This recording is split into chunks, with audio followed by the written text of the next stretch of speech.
আপনাদের একটা অ্যাটেন্ডেন্স দিতে হবে আর কি প্রতিদিনকার ক্লাসে। তো আরো যারা আছেন একটু সবাই আসুক, তখন আমরা অ্যাটেন্ডেন্স নিয়ে নেবো, ঠিক আছে? আচ্ছা, ফার্স্টে আমি আপনাদের কাছে এই কারিকুলামটা তো সবার কাছে মনে হয় আছে না, সফটওয়্যার টেস্টিং কোর্স কারিকুলাম। হ্যাঁ ভাইয়া, আমি তো একটা পাইনি। মনে হয়, হ্যাঁ হ্যাঁ, আপনি পাননি?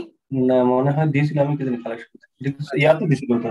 আচ্ছা, ঠিক আছে, সমস্যা নাই, আমি এটা গ্রুপে আজকে দিয়ে দিব। জি আজ হ্যাঁ, এটা রি আপলোড করলে ভালো হয়। এটা এটা রি আপলোড করলে বোধহয় ভালো হয়, আমার রি-আপলোড কাছেও করতে নাই। হয়।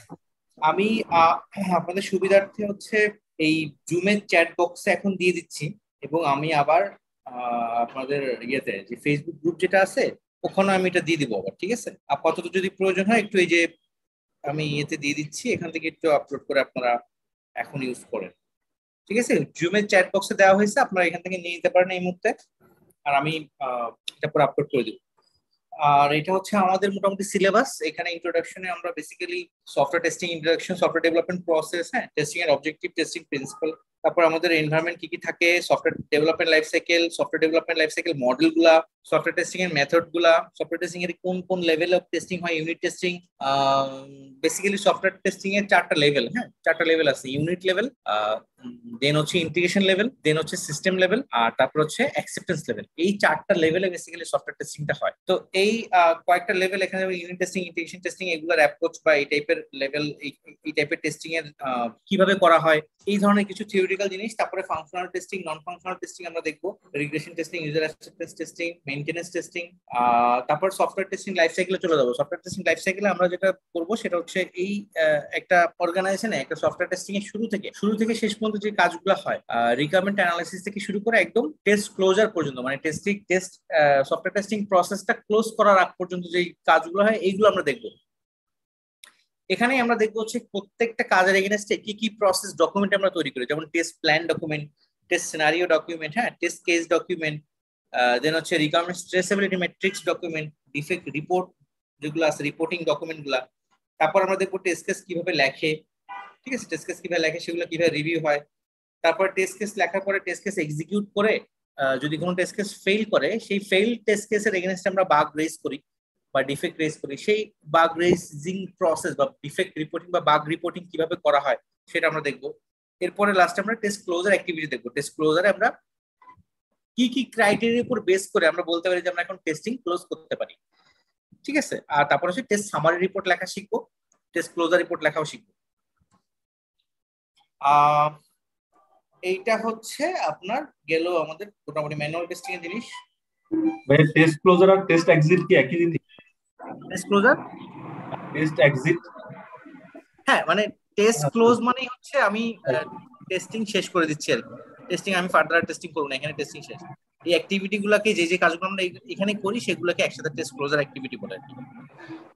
না, এক্সিট এক্সিট, তার মানে কি ওইটা মানে সিমিলারিটি আছে? হ্যাঁ হ্যাঁ হ্যাঁ, আছে। ওকে, এই মুহূর্তে আর কেউ ওয়েটিং এ নাই, সবাই মনে হয় চলে আসছে। ফাইন। সো এরপরে হচ্ছে আমরা দেখবো এজাইলের কনসেপ্ট। এখানে বলা আছে সিলেবাসে এজাইলের কনসেপ্ট যেগুলো আছে, এজাইল মেথডে কিভাবে টেস্টিং করা হয়, স্ক্রাম বা এই টাইপের গুলো, স্ক্রামে কিভাবে প্ল্যানিং করা হয়, কি কি কাজ আমরা স্ক্রামে স্প্রিন্টে কি কি করি, বা ডেইলি অ্যাক্টিভিটি গুলো কি হয় স্ক্রামে, এগুলো দেখবো। এজাইলের পরে আমরা সরাসরি এখানে আমাদের ম্যানুয়াল টেস্টিং বলেন বা এজাইল টেস্টিং এর এই থিওরিটিক্যাল জিনিস বা এইগুলা, এই একটা পার্ট। আমি তো গতদিন বলছিলাম আমাদের এই সেটা দুইটা পার্টে ভাগ করা। একটা একটু যতগুলো দেখলাম এগুলো একটা পার্ট সফটওয়্যার টেস্টিং এর। এরপরে পার্টটা চলে আসবে হচ্ছে সেলিনিয়াম, মানে হচ্ছে automation testing. Automation testing with Java and selenium. তো সেখানে আমরা বেসিক অটোমেশনের কিছু জিনিস দেখবো। অটোমেশন টেস্টিং এর বেসিক কিছু থিওরিটিক্যাল জিনিস আমরা দেখবো। আমাদের ওখানে একটা স্লাইড আছে, মানে একটা প্রেজেন্টেশন আছে, ওখানে কয়েকটা স্লাইড আছে, ওগুলো দেখলে মোটামুটি অটোমেশনের থিওরি গুলো আমরা থিওরি জানতে পারবো। তারপর আমরা চলে যাবো সেলিনিয়ামের বেসিক, জাভার বেসিক করবো। জাভার বেসিক শেষ করে সেলিনিয়াম দেখবো। সেলিনিয়ামের জন্য আমরা এক্লিপস আইডি ইউজ করব, সেলিনিয়াম কোর ইউজ করব, ঠিক আছে? আহ, এরপরে আমরা সেলিনিয়াম বেসিক জিনিসগুলো দেখার পরে ছোট ছোট ছোট ছোট আমরা বিভিন্ন ফিচার দেখবো সেলিনিয়ামে। সেলিনিয়াম ওয়েব ড্রাইভারে কিভাবে একটা লোকেটরকে আমরা ইউজ করতে পারি, ওই লোকেটরের সাহায্যে একটা লোকেটর বা একটা টেক্সট ফিল্ড বলেন, এখানে আমরা কিভাবে ডেটা পাঠাতে পারি। কারো মনে হয় মাইক অন করা, কার মাইক অন করা? মেহেদী হাসান।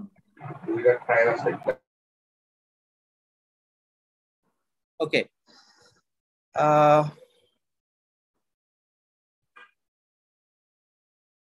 এরপরে আমরা চলে যাব হচ্ছে সেলেনিয়ামের যে ফ্রেমওয়ার্ক, সেই ফ্রেমওয়ার্কে চলে যাবো। এভাবে করে আমরা মোটামুটি সেলেনিয়ামের যেই অটোমেশনের যেই ফ্রেমওয়ার্ক, সেটা একটা একটা লেভেলে আমরা দাঁড় করাবো, যাতে আপনারা এটা একদম রেডিমেড ইউজ করতে পারেন আপনাদের কাজের জন্য, বা আপনাদের যদি জব ফিল্ডে বা আপনাদের অর্গানাইজেশনে যদি প্রয়োজন হয়। তো এটা হচ্ছে মোটামুটি সিলেবাস। আমরা সিলেবাস থেকে ওকে, আমরা শুরু করি। হ্যাঁ, তো প্রথম আমরা যে জিনিসটা দেখবো, সফটওয়্যার টেস্টিং এ যাওয়ার আগেও, সফটওয়্যার টেস্টিং তো আমরা আজকে সফটওয়্যার টেস্টিং এর ইন্ট্রোডাকশন লেভেলে কিছু জিনিস দেখবো। তার আগে আমি একটু আপনাদের কে প্রশ্ন করি। আপনারা অনেকে হয়তো এই সফটওয়্যার টেস্টিং নিয়ে কাজ করছেন, বা অলরেডি অনেক কাজ করেছেন, বা সামনে কাজ করতে চান, ক্যারিয়ার ডেভেলপ করতে চান। তো আপনাদের কাছে প্রশ্ন হচ্ছে, একটা সফটওয়্যার ডেভেলপ করার জন্য যে বেসলাইন আমরা ইউজ করি, আপনারা কি এই যে for example software development testing এর জন্য, মানে আমি একটা সফটওয়্যার ডেভেলপ করব, তার জন্য আমার প্রথম কি প্রয়োজন? আপনি ফ্রম নো হয় তো একটা সফটওয়্যার বানাতে পারবেন না, পারবেন? আমি আপনাকে বললাম যে ভাই আমাকে একটা সফটওয়্যার বানায় দেন, তাহলে তো আপনার মাথা মানে চুল সব ছেঁড়া লাগবে যে আমি কি বানাবো। ঠিক আছে, তো সর্বপ্রথম একটা সফটওয়্যার ডেভেলপ করার জন্য যেটা প্রয়োজন, সেটা হচ্ছে ওই সফটওয়্যারটার রিকোয়ারমেন্টস। আমি অ্যাকচুয়ালি কি ডেভেলপ করব, তাই না? মানে আমাকে যদি রিকোয়ারমেন্টস বলে না দেওয়া হয়, বা আমি কি ডেভেলপ করতে যাচ্ছি সেটা যদি আমি নাই জানি, আমি কি ডেভেলপ করবো? রাইট? সো হ্যাঁ, কি বলছিলেন ভাই? ওকে ভাইয়া বলেন। হ্যালো,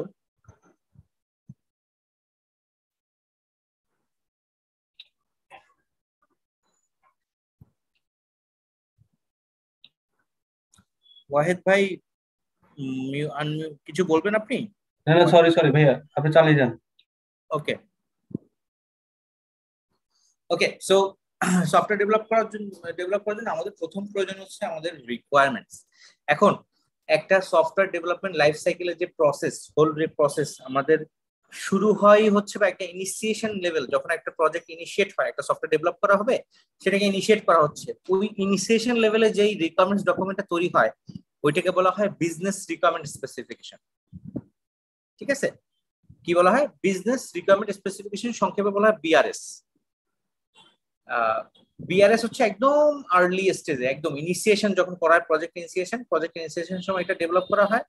বিআরএস এর পরে ডেভেলপ করা হয় SRS, software requirement specification. BRS টা একটু কম ডিটেইলে থাকে আর কি, ডিটেইলস কম থাকে, সফটওয়্যার সম্বন্ধে ডিটেইলিং কম পাওয়া যায়। এসআরএস হচ্ছে বিআরএস থেকে একটু ডিটেইলস বেশি থাকে, এটাকে বলা হয় সফটওয়্যার রিকোয়ারমেন্ট স্পেসিফিকেশন।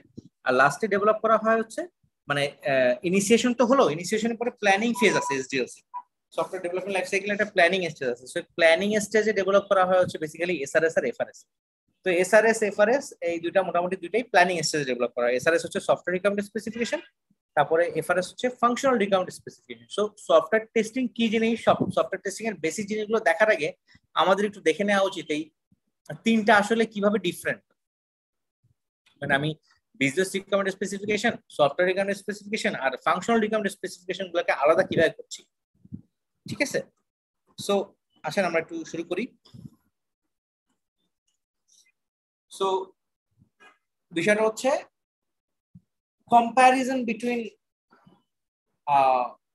বিআরএস, বা comparison of BRS, SRS and FRS. প্রথমে আসে বিআরএস এর। So BRS stands for business requirement specification. এটাকে আমরা অনেক সময় বিআরডিও বলি, বিজনেস রিকোয়ারমেন্ট ডকুমেন্টও বলে থাকি, এবং এটা হচ্ছে মোটামুটি most widely accepted requirements document. ঠিক আছে, আর হচ্ছে বিএবিওকে, একটা অর্গানাইজেশন গ্লোবালি রিকগনাইজড একটা স্ট্যান্ডার্ড, বিএবিওকে, যারা কিনা এই বিজনেস রিকোয়ারমেন্ট স্পেসিফিকেশন ডিফাইন করছে এভাবে যে a business requirement specification is a requirements package that describes business requirements and stakeholder requirements. আমি রিকোয়ারমেন্টস কি জিনিস তো আমি আগে বললামই, আমি একটা সফটওয়্যার ডেভেলপ করব, আমি কি ডেভেলপ করব সেটার জন্য আমার কি প্রয়োজন, আমার রিকোয়ারমেন্টস প্রয়োজন, আমি কি আসলে বানাবো, হোয়াট শুড আই বিল্ড, আমার কাছে রিকোয়ারমেন্টস থাকলেই না আমি বানাতে পারবো, রাইট? সো এই রিকোয়ারমেন্টস ডকুমেন্ট গুলো আবার 3 রকম, আমরা সেগুলারই কম্পারিজন দেখছি, ঠিক আছে?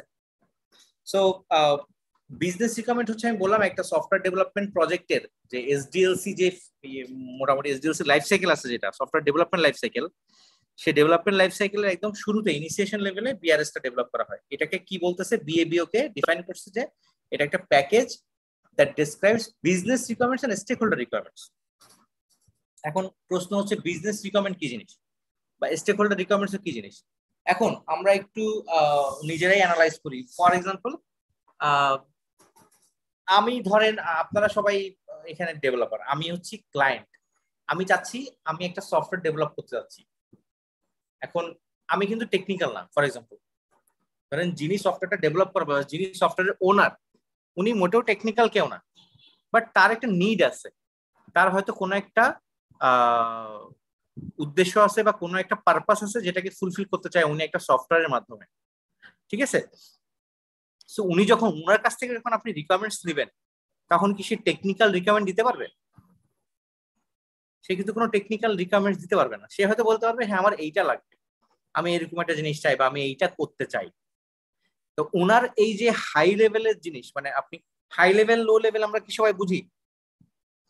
মনে রাখবেন যে জিনিসের সবচেয়ে কম ডিটেইলিং থাকে, ডিটেলস কম থাকে, বা যেটা হচ্ছে মানে সরাসরি খুব সহজে বোধগম্য না আর কি, খুব হাই লেভেলের জিনিস বলি না আমরা, মানে যেটা হয়তো যেটা একদম স্পষ্ট না বা যেটা ডিটেলস খুব কম, সেগুলো হচ্ছে সব হাই লেভেল স্টেটমেন্ট। আর লো লেভেল স্টেটমেন্ট হচ্ছে যেখানে ডিটেলস সবচেয়ে বেশি থাকে বা খুব বেশি ডিটেলস থাকে, সেগুলো হচ্ছে লো লেভেল স্টেটমেন্ট, ঠিক আছে? সো যেহেতু ওই ব্যক্তি বা ক্লায়েন্ট বা স্টেক হোল্ডার যেই হোক, যারা কিনা টেকনিক্যাল না, নন টেকনিক্যাল গাই, তাদের কাছ থেকে যখন রিকোয়ারমেন্ট আসবে না, তখন তার বিজনেস রিকোয়ারমেন্ট কি, মানে সে কি চাচ্ছে, দিন শেষে সে যেটাই ডেভেলপ করুক না কেন তার তো বেনিফিটের জন্য করবে, তাই না? তার বিজনেসের জন্য করবে। সো it basically means বা it basically points out the means on how to meet the requirements in business. So উনি যেটা বলবে সেটাই আসলে বিজনেস রিকোয়ারমেন্ট, এবং সেটা কিরকম আকারে আসবে যে সে আসলে দিন শেষে কি তার বিজনেস ফুলফিল করার জন্য সে কি চাচ্ছে, ঠিক আছে? So very often BRS depicts the expected features of a software or product to be develop. সো অনেক সময় এইখান থেকেই, এই বিজনেস রিকোয়ারমেন্টস থেকেই আপনার এক্সপেক্টেড ফিচার গুলো চলে আসে, ঠিক আছে? ডিটেইলে আসে না, কম ডিটেইলে আসে, এই জন্য এটাকে হাই লেভেলের স্টেটমেন্ট বলা হচ্ছে। সো বিজনেস অ্যানালিস্ট যারা থাকেন একটা প্রজেক্টে, একটা এসডিএলসি একটা সফটওয়্যার ডেভেলপমেন্ট প্রজেক্টে যারা বিজনেস অ্যানালিস্ট লেভেলে আছেন, তারা বেসিক্যালি এই বিআরএস গুলো ডেভেলপ করে থাকে। এখন আমরা তো বললাম যে নন টেকনিক্যাল গাই বা ক্লায়েন্ট উনি বা স্টেক হোল্ডার যারা আছেন, তার সাথে স্টেক হোল্ডার মানে আমরা বুঝি তো না সবাই, স্টেক হোল্ডার মানে হচ্ছে পার্টনার হইতে পারে, মানে একটা কথা হচ্ছে একটা সফটওয়্যার ডেভেলপমেন্টের সাথে যত মানুষ জড়িত সবাই এটার স্টেক হোল্ডার।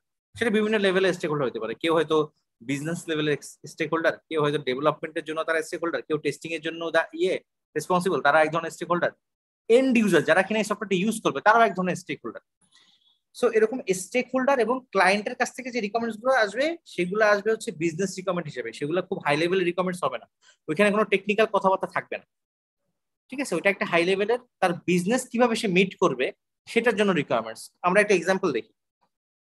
সো বিআরএস এর যদি কোনো একটা স্টেটমেন্ট এরকম কোন একজন ক্লায়েন্ট বা স্টেক হোল্ডার কেউ যদি দেয়, সেটা এরকম হইতে পারে যে কোম্পানি, এই কোম্পানির ওনার যিনি, আমি যেটা এক্সাম্পল দিচ্ছি সেটা হচ্ছে এই কোম্পানি যিনি ওনার, উনি এই স্টেটমেন্টটা দিচ্ছেন as a business recommend specification, ঠিক আছে? কিরকম, the company would like to improve its efficiency by tracking the time spent by the employees on different activities.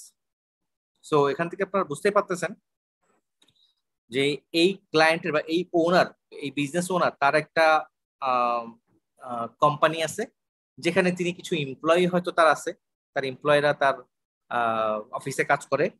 So সে কি চাচ্ছে, সে তার কোম্পানির এফিসিয়েন্সি ইমপ্রুভ করতে চাচ্ছে।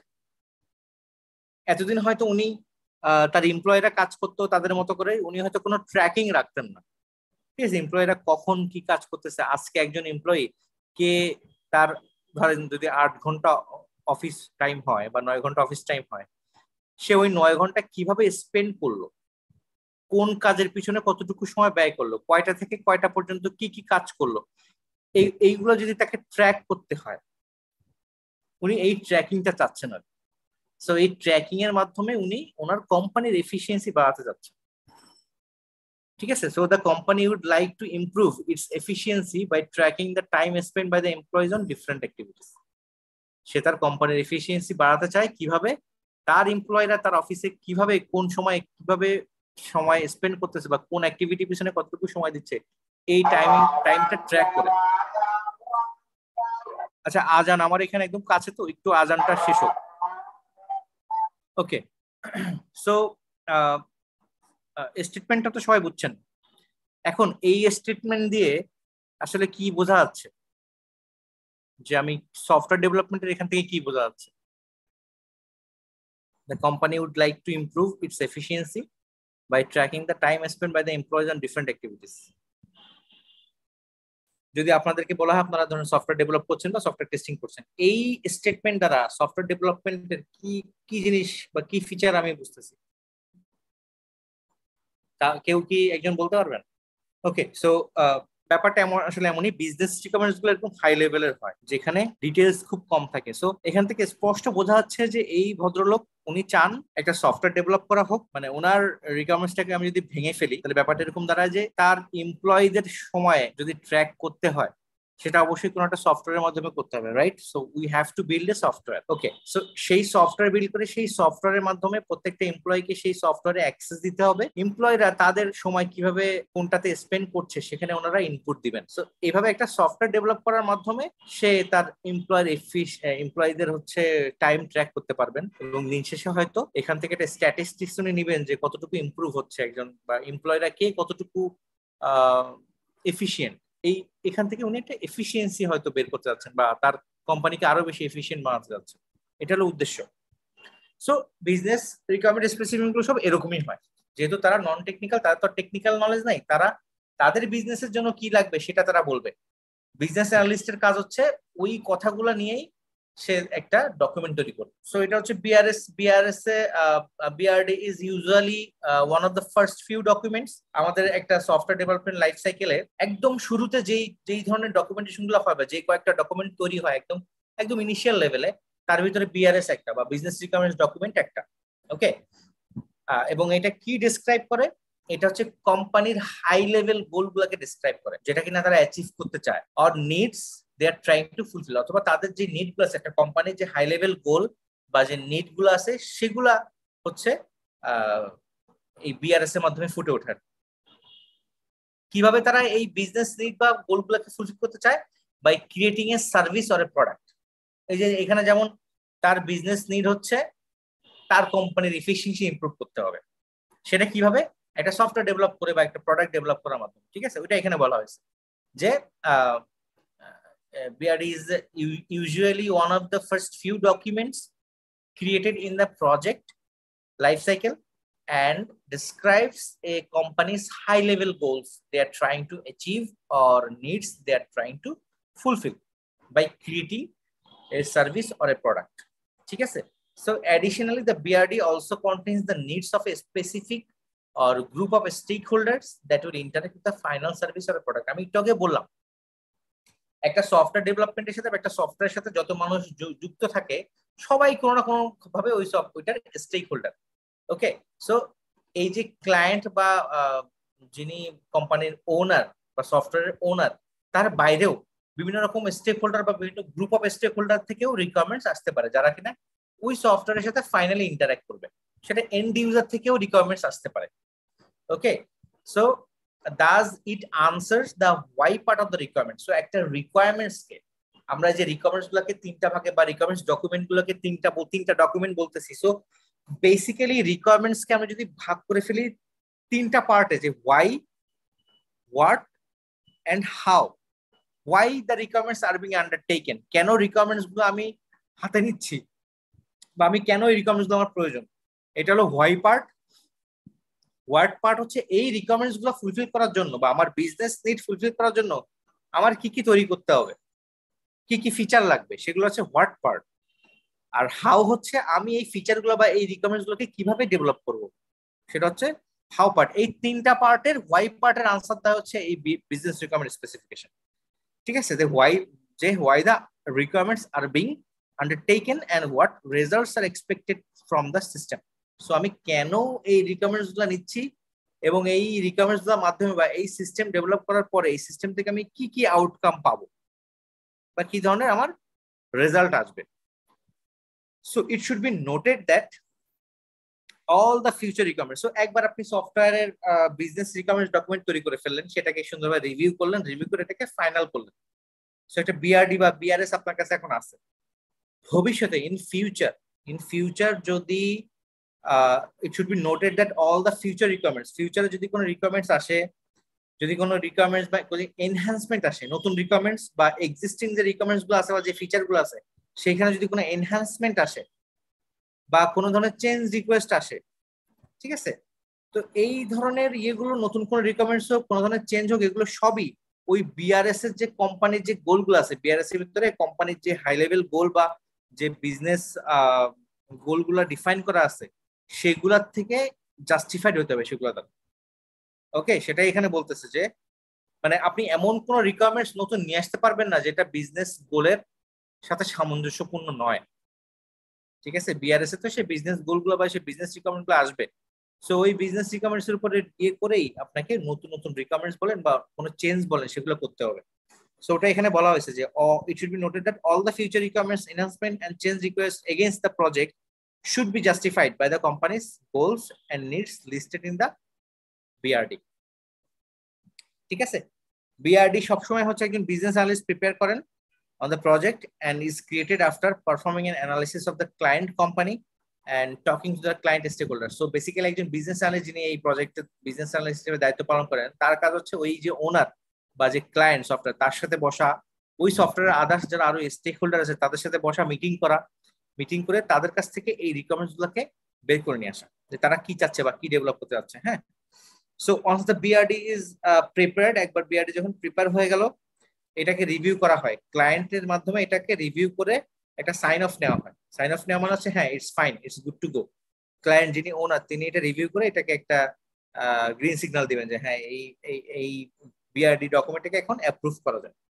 ওকে, সো এটা কেন রিভিউ করানো হচ্ছে? রিভিউ করানো হচ্ছে এই জন্য যাতে এটা বোঝা যায় যে যাতে এটা মেক শিওর করা যায় যে ইট correctly captures the expectations of the business as well as the কি স্টেক হোল্ডার্স। সো রিভিউ করা মানে হচ্ছে এটা যাতে এটা বোঝা যায় যে ক্লায়েন্টের বা ওনার বা স্টেক হোল্ডারদের যে রিকোয়ারমেন্টস বা যে এক্সপেকটেশন গুলো আছে সেগুলো ক্যাপচার হয়েছে কিনা ঠিক মতো এই বিআরএস এর ভিতরে। ঠিক আছে, এই বিআরএস ডকুমেন্টের প্রাইমারি অডিয়েন্স হচ্ছে কারা?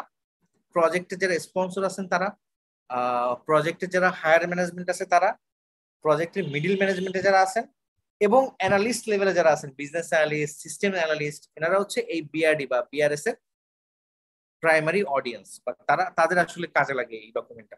ঠিক আছে, সো বিআরএস এর পার্ট আমরা শেষ করছি। বিআরএস এর কারো কোনো প্রশ্ন আছে কিনা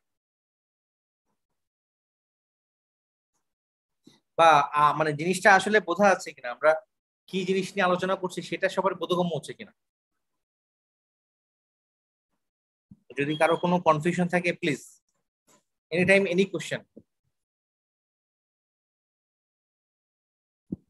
সো বিআরএস এ কি কোনো প্রশ্ন আছে? আমি কি মানে সামনে আগাবো?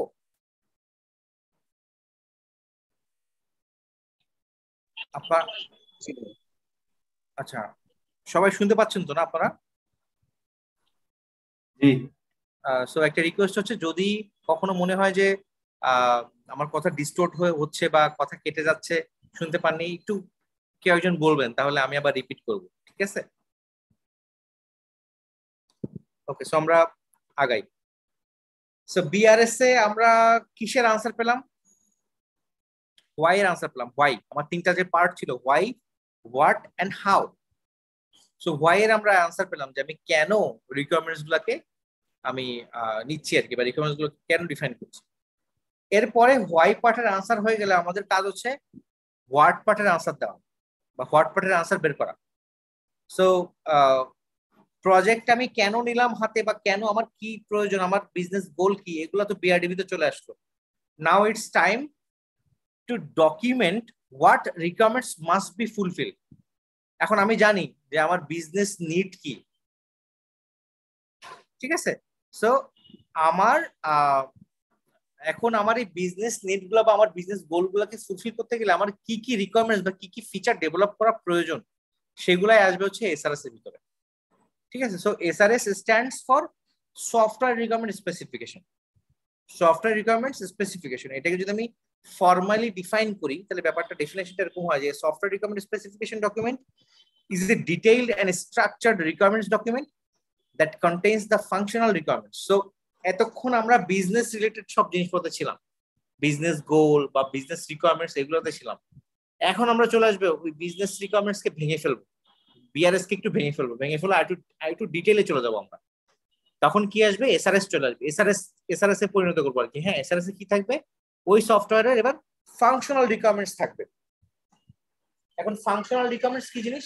ফাংশনাল রিকোয়ারমেন্টস হচ্ছে বেসিক্যালি একটা সফটওয়্যারের বিহেভিয়ারাল অ্যাসপেক্ট থেকে, মানে ও কি রকম বিহেভ করে, একটা সফটওয়্যারে কি কি ফিচার থাকে, ঠিক আছে, এই বিহেভিয়ারাল অ্যাসপেক্ট থেকে আমরা বলি হচ্ছে ফাংশনাল রিকোয়ারমেন্টস। এই বিহেভিয়ার গুলো আমরা ফাইন্ড আউট করবো বা বিহেভিয়ার গুলোকে আমরা ডিফাইন করবো এসআরএস এর ভিতরে। সো এসআরএস এর ফাংশনাল রিকোয়ারমেন্টস থাকবে, এসআরএস এর নন ফাংশনাল রিকোয়ারমেন্টস থাকবে। ঠিক আছে, নন ফাংশনাল রিকোয়ারমেন্টস বলতে আমার নরমালি নন ফাংশনাল কয়েকটা অ্যাসপেক্ট আছে, যেমন হচ্ছে পারফরমেন্স। আমরা যে কোনো একটা অ্যাপ্লিকেশন, ওয়েব অ্যাপ্লিকেশন হোক যেটা হোক, সেটা একটা পারফরমেন্সের ব্যাপার আছে, তাই না? যে আমার অ্যাপ্লিকেশনটা পার সেকেন্ডে বা পার আওয়ারে কি পরিমাণ ইউজারকে হ্যান্ডেল করতে পারে, কি পরিমাণ হিট আমার সার্ভার সে হ্যান্ডেল করতে পারে, বা আমার ওয়েবসাইটে যখন কোনো একজন ইউজার বা ভিজিট করে সে কত দ্রুত রেসপন্সটা পায়, রাইট? সো এই রকমের যে কিছু পারফরমেন্স ইস্যু আছে, এইগুলা নিয়ে হচ্ছে পারফরমেন্স একটা একটা একটা অ্যাসপেক্ট, নন ফাংশনাল একটা অ্যাসপেক্ট। ফাংশন পারফরমেন্স একটা, দেন হচ্ছে সিকিউরিটি।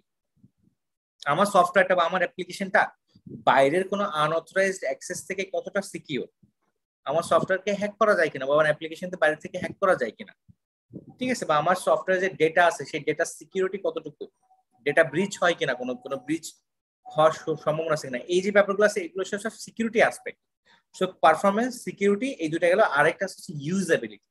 ইউজেবিলিটি হচ্ছে আমি একটা সফটওয়্যার ডেভেলপ করলাম বা একটা অ্যাপ্লিকেশন ডেভেলপ করলাম বা করব, আমার অ্যাপ্লিকেশনটা ইউজাররা কতটা স্মুথলি ইউজ করতে পারে বা তারা কতটা কমফোর্টেবলি এই অ্যাপ্লিকেশনটা ইউজ করবে, ঠিক আছে, এটা হচ্ছে ইউজেবিলিটি। সো ইউজেবিলিটিতে আবার দুইটা জিনিস থাকে, ইউআই, ইউজার ইন্টারফেস, এবং user experience, UX, UI UX. তো ইউআই ইউএক্স এগুলো কতটা স্মুথ বা কতটা ইউজার ফ্রেন্ডলি একজন ইউজারের জন্য, এই জিনিসগুলো চলে আসে ইউজেবিলিটির ভিতরে। সো এই যে তিনটা অ্যাসপেক্ট আমি বললাম, এগুলো নরমালি সব নন ফাংশনাল অ্যাসপেক্ট, ঠিক আছে। সো ফাংশনাল রিকোয়ারমেন্ট ছিল বা ফাংশনাল অ্যাসপেক্ট গুলো ছিল সব, তার সব বিহেভিয়ারাল অ্যাসপেক্ট, আর নন ফাংশনাল হচ্ছে তার ক্যারেক্টারিস্টিক টাইপের আর কি বিষয়। তো এসআরএস এ কি থাকবে, ফাংশনাল রিকোয়ারমেন্টস থাকবে, নন ফাংশনাল রিকোয়ারমেন্টস থাকবে, এবং অ্যালং উইথ এনি ইউজ কেসও থাকতে পারে এসআরএস এর ভিতরে। এখন আপনারা যারা কম্পিউটার সায়েন্সে পড়াশোনা করে আসছেন বা পড়াশোনা করছেন, আপনারা নিশ্চয়ই ইউজ কেস সম্বন্ধে সবার আইডিয়া আছে, তাই না? ইউজ কেস জিনিসটা কি? সো এরকম ইউজ কেস হচ্ছে আমার কাইন্ড অফ ডায়াগ্রাম। আমরা ইউএমএল জানি, তাই না? ইউনিফাইড মডেলিং ল্যাঙ্গুয়েজ, যেটা আর কি। হ্যাঁ, এইটার একটা পার্ট হচ্ছে আমার ইউজ কেস ডায়াগ্রাম। আমার ইউজ কেস ডায়াগ্রাম হচ্ছে আমার একটা মেথোডোলজি, যেটা কিনা সিস্টেম অ্যানালাইসিস করার জন্য বা আইডেন্টিফাই করার জন্য, ক্লারিফাই করার জন্য আমার সিস্টেমের যে রিকোয়ারমেন্টস এগুলাকে ভালোভাবে অ্যানালাইসিস করা, আইডেন্টিফাই করা এবং ক্লারিফাই করার জন্য ব্যবহার করা হয়। যেখানে কিছু অ্যাক্টর থাকে এবং কিছু এন্টিটি থাকে, ওই অ্যাক্টররা ওই বা ইউজ কেস থাকে, ওই অ্যাক্টররা ওই ইউজ কেস গুলোর উপরে বিভিন্ন রকম অ্যাকশন পারফর্ম করে, ঠিক আছে। সো এটা basically it's a part of UML, unified modelling language. So আমরা ইউজ কেস নিয়ে আমাদের একটা ক্লাস থাকবে, সো আমরা সেই ক্লাসে এটা ডিটেইলস আলোচনা করবো। বাট অ্যাজ এ যারা সিএসসি স্টুডেন্ট আছেন তারা অবশ্যই ইউজ কেস সম্বন্ধে আইডিয়া থাকার কথা। সো এসআরএস এ আমরা কি পেলাম, একটা হলো ফাংশনাল রিকোয়ারমেন্টস পেলাম, দেন নন ফাংশনাল রিকোয়ারমেন্টস পেলাম, এবং ইউজ কেস পেলাম, রাইট? ওকে, সো এটা হচ্ছে এসআরএস এর গল্প গেল। এসআরএস তাহলে কিসের আনসার দিচ্ছে, হোয়াট, আমাকে কি কি রিকোয়ারমেন্টস আমার মানে ডেভেলপ করতে হবে ওই বিজনেস রিকোয়ারমেন্টস গুলোকে ফুলফিল করার জন্য, সেটাই আসবে সব এসআরএস এর ভিতরে। এখন আগের এক্সাম্পলটাই যদি দেই আবার, তাহলে আগের এক্সাম্পলে কি বলা ছিল? আগের এক্সাম্পলে উনি বলছিলেন যে আমার একটা সফটওয়্যার লাগবে, না সরি, আমার হচ্ছে কোম্পানির এফিসিয়েন্সি আমি ইমপ্রুভ করতে চাচ্ছি আমার এমপ্লয়ের টাইম ট্র্যাক করার মাধ্যমে। কারণ এই এই স্টেটমেন্টটা যখন এসআরএস এ আসবে বা এসআরএস আমি যখন এটাকে ডিটেইলিং করব, ডিটেইলস লিখবো, তখন আমি এভাবে লিখবো যে the propose software two track the employees office will contain the following module. এখন চলে আসবে এটা মডিউলার ইয়েতে, যে আমার তাহলে আমি তো বুঝে গেছি যে আমার একটা সফটওয়্যার ডেভেলপ করা লাগবে, তাহলে আমি এখন এসআরএস এ কি নিয়ে আসবো? এই সফটওয়্যারটার ভিতরে আবার কি কি মডিউল থাকবে, তাই না? একটা হচ্ছে লগ ইন মডিউল থাকবে। এই লগ ইন মডিউলের মাধ্যমে এই সফটওয়্যারের যাবতীয় ইউজার, এই অ্যাপ্লিকেশনের যাবতীয় যত ইউজাররা আছে সবাই লগ ইন করবে। একটা অ্যাডমিনিস্ট্রেটর মডিউল থাকবে, অ্যাডমিনিস্ট্রেটর মডিউল শুধুমাত্র অ্যাডমিন যিনি থাকবে সে ইউজ করতে পারবে। অ্যাডমিন মডিউল থেকে কি কি করা যাবে? একজন অ্যাডমিনিস্ট্রেটর যিনি থাকবেন তিনি হচ্ছে নতুন ইউজার অ্যাড করতে পারবেন, তিনি ইউজারদের ইনফরমেশন এডিট করতে পারবেন, ইউজারদেরকে ইনঅ্যাক্টিভেট করতে পারবে বা ডিঅ্যাক্টিভেট করতে পারবে বা ডিলিট করে দিতে পারবে। দেন হচ্ছে কোন একটা ইউজারের সে পারমিশন অ্যাড করতে পারবে বা পারমিশন এডিট করতে পারবে, ঠিক আছে? সে নতুন নতুন প্রজেক্ট অ্যাড করতে পারবে। এগুলো হচ্ছে অ্যাডমিনের কাজ। সো লগ ইন মডিউল গেল, অ্যাডমিন মডিউল গেল, এরপর একটা মডিউল আসবে হচ্ছে এমপ্লয়ি মডিউল। সো এমপ্লয়ি মডিউলের কাজ হচ্ছে কি? এমপ্লয়ি মডিউল হচ্ছে এগুলো সবাই এমপ্লয়িরা এখানে হচ্ছে যখন লগ ইন করবে, এমপ্লয়িরা লগ ইন করার পর তারা এই এমপ্লয়ি মডিউলে চলে আসবে, এই ড্যাশবোর্ডে চলে আসবে। এখান থেকে তারা কি করতে পারবে? তাদের এফোর্ট গুলা, তারা কোন কাজে কি পরিমাণ এফোর্ট দিচ্ছে বা কোন কাজে কতটুকু সময় দিচ্ছে, এগুলো তারা এন্ট্রি করতে পারবে। তারা এন্ট্রি দিতে পারবে, আবার এডিট করতে পারবে। তাদের টাস্ক ডিটেলস, তারা কোন কোন টাস্ক কখন পারফর্ম করছে সেই টাস্ক ডিটেলস গুলাকে তারা এন্ট্রি করতে পারবে, এডিট করতে পারবে। কোন প্রজেক্টে সে এখন কাজ করতেছে সেই প্রজেক্ট চুজ করতে পারবে। এই এমপ্লয়িরা তো এই সিস্টেমের একটা ইউজার, তাই না? একজন সবাই একজন এক একটা ইউজার। সো এই সেই ইউজারদের ডিটেলস বা ওই এমপ্লয়ীদের ডিটেলস তারা হচ্ছে এডিট করতে পারবে, পাসওয়ার্ড রিসেট করতে পারবে, এবং প্রিভিয়াস এফোর্ট ডিটেলস এগুলো বিভিন্ন রকম যেগুলো কাজ আছে এগুলো তারা করতে পারবে এমপ্লয় মডিউল থেকে। লাস্ট একটা মডিউল থাকবে হচ্ছে রিপোর্টিং মডিউল। রিপোর্টিং মডিউলটা শুধুমাত্র অ্যাডমিনের অ্যাক্সেস থাকবে। এই রিপোর্টিং মডিউল থেকে অ্যাডমিন চাইলে বিভিন্ন রকম রিপোর্ট তৈরি করতে পারবে, যে যে এফোর্ট গুলো এন্ট্রি দিচ্ছে এমপ্লয়িরা, ঠিক আছে, এই ইউজারের এগেইনস্টে কে আছে, মানে একজন ইউজার সে লাস্ট 30 দিনে কখন কি করছে এরকম রিপোর্ট বের হয়ে আসবে। প্রজেক্ট ওয়াইজ এই লাস্ট 30 দিনে কি কি প্রজেক্টে কি কি কাজ হয়েছে এই ধরনের রিপোর্ট বের হয়ে আসবে, ঠিক আছে? টাস্ক ওয়াইজ রিপোর্ট বেরোতে পারে, বিভিন্ন রকম রিপোর্ট সেখানে থাকবে রেডি করা। অ্যাডমিন চাইলে এই রিপোর্ট গুলাকে বিভিন্ন এক্সেল ফরম্যাটে বা পিডিএফ ফরম্যাটে ডাউনলোড করে নিতে পারবে। সো এটা হচ্ছে আমি বিআরএস এর যে হাই লেভেলের কথাবার্তা গুলো ছিল সেখান থেকে আমি একটু লো লেভেলে চলে আসছি, তাই না? আমি এবার মডিউলে চলে আসছি, আমার এই সফটওয়্যারটা ডেভেলপ করার জন্য কি কি মডিউল প্রয়োজন হবে। So SRS is one of the vital documents in any project. এখন কথা হচ্ছে আমরা যখন বিআরএস এ ছিলাম, বিআরএস এর এই কথাটা আমরা কিন্তু বুঝি নাই, তাই না? বিআরএস এর স্টেটমেন্টটা কিন্তু ওরকম হাই লেভেল ছিল বলে বোঝা যাচ্ছিল না যে আসলে কি চাচ্ছে। এখন এসআরএস এ কিন্তু এটা ক্লিয়ার হয়ে গেছে যে আমরা কি তৈরি করতে যাচ্ছি। সো এসআরএস এই জন্যই একটা ভাইটাল ডকুমেন্ট হিসেবে কাজ করে যে কোনো প্রজেক্টে, যেটা কিনা বিজনেসের সাথে আমার হচ্ছে আমি কি চাচ্ছি সেটার একটা গ্যাপ যে আছে, গ্যাপটাকে সে মিনিমাইজ করে। কিরকম? As it bridges the gap between what business wants, business কি চায় সেটা, এবং what they will get by documenting the broad layer, এবং তারা কি পাবে, তারা কি চায় আর তারা কি পাবে, এটার ভিতরে যে গ্যাপটা আছে সেটা ফিল আপ করে হচ্ছে এসআরএস।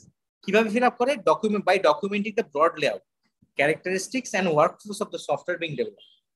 সো বেসিক্যালি এই সফটওয়্যারে কি কি মডিউল বা কি কি প্রয়োজন হবে, কি কি ডেভেলপ করতে হবে, এই জিনিসগুলো ব্রড লেআউটে নিয়ে আসা, ক্যারেক্টারিস্টিক গুলো হচ্ছে ক্যারেক্টারিস্টিক গুলো নিয়ে আসা, এবং ওয়ার্কফ্লো, একটা সফটওয়্যারের ওয়ার্কফ্লো গুলো কি কি হবে, সফটওয়্যারটা কিভাবে কাজ করবে, কোথা থেকে কোথায় যাবে, বা একটা ফিচারের সাথে একটা ফিচারের কিভাবে ইন্টারকানেক্টিভিটি বা একটা টোটাল ফ্লো। একটা কাজ করতে গেলে হয়তো কয়েকটা ডেস্কে ঘোরা লাগে, হ্যাঁ। ফর এক্সাম্পল একটা হায়ারার্কি আছে, একটা অ্যাপ্লিকেশন উঠলো, সেটা কোনো একটা অ্যাসিস্ট্যান্ট ডিরেক্টর লেভেলের কেউ একজন ফার্স্টে সাইন করবে, উনি সাইন করার পর উনি পাঠিয়ে দিবে জয়েন্ট ডিরেক্টর যিনি আছেন তার কাছে, জয়েন্ট ডিরেক্টর দেখার পরে সে পাঠিয়ে দিবে অ্যাডিশনাল ডিরেক্টর যিনি আছেন তার কাছে। এরকম কোনো ফ্লো থাকতে পারে অ্যাপ্লিকেশন। আমি এক্সাম্পল দিচ্ছি একটা, হ্যাঁ। এই ধরনের ওয়ার্ক ফ্লো বা এই ধরনের ফ্লো গুলা আপনি হচ্ছে এই এসআরএস এ নিয়ে আসবেন। সো দেখা যায় যে একটা সফটওয়্যারের যে মেজর রিকোয়ারমেন্টস গুলো থাকে, এই রিকোয়ারমেন্টস গুলো মোটামুটি এসআরএস এ ক্লিয়ারলি অর্গানাইজ করা থাকে এবং এলাবোরেটলি থাকে। So it's commonly used for estimating the cost and effort. So আমরা যখন প্রজেক্টের কস্ট এবং এস্টিমেট, আমি একটা প্রজেক্ট হাতে নিলাম, সফটওয়্যার ডেভেলপ করব, সেটার কস্ট কত লাগবে এবং কতদিন সময় লাগবে, এই ধরনের এস্টিমেশনের জন্য এই এসআরএস টাইপের ডকুমেন্ট গুলো খুব কাজে দেয়।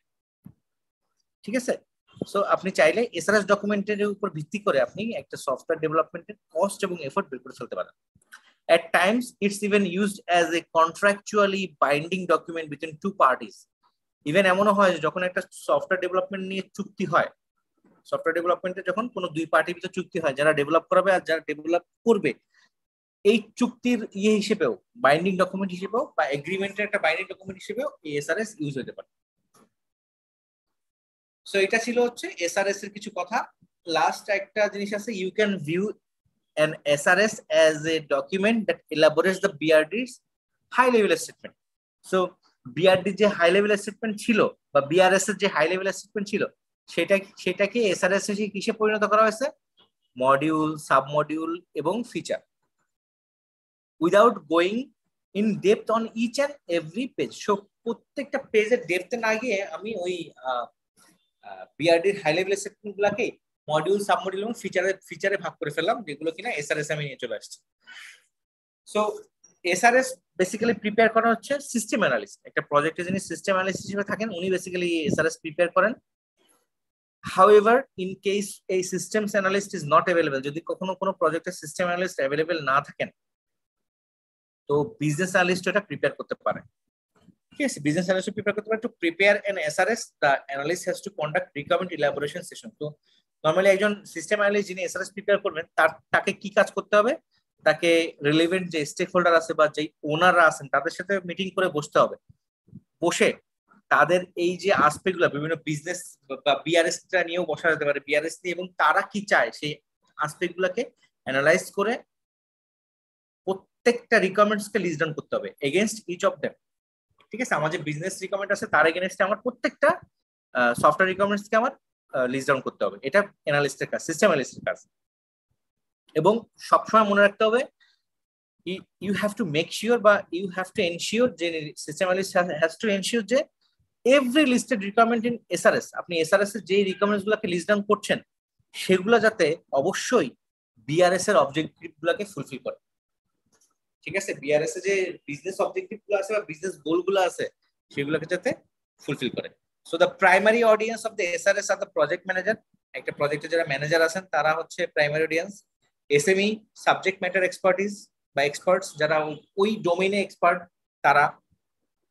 টেকনিক্যাল এন্ড ইমপ্লিমেন্টেশন লিড, ওই প্রজেক্টে যারা টেকনিক্যাল বা ইমপ্লিমেন্টেশন লিডে আছে তারা।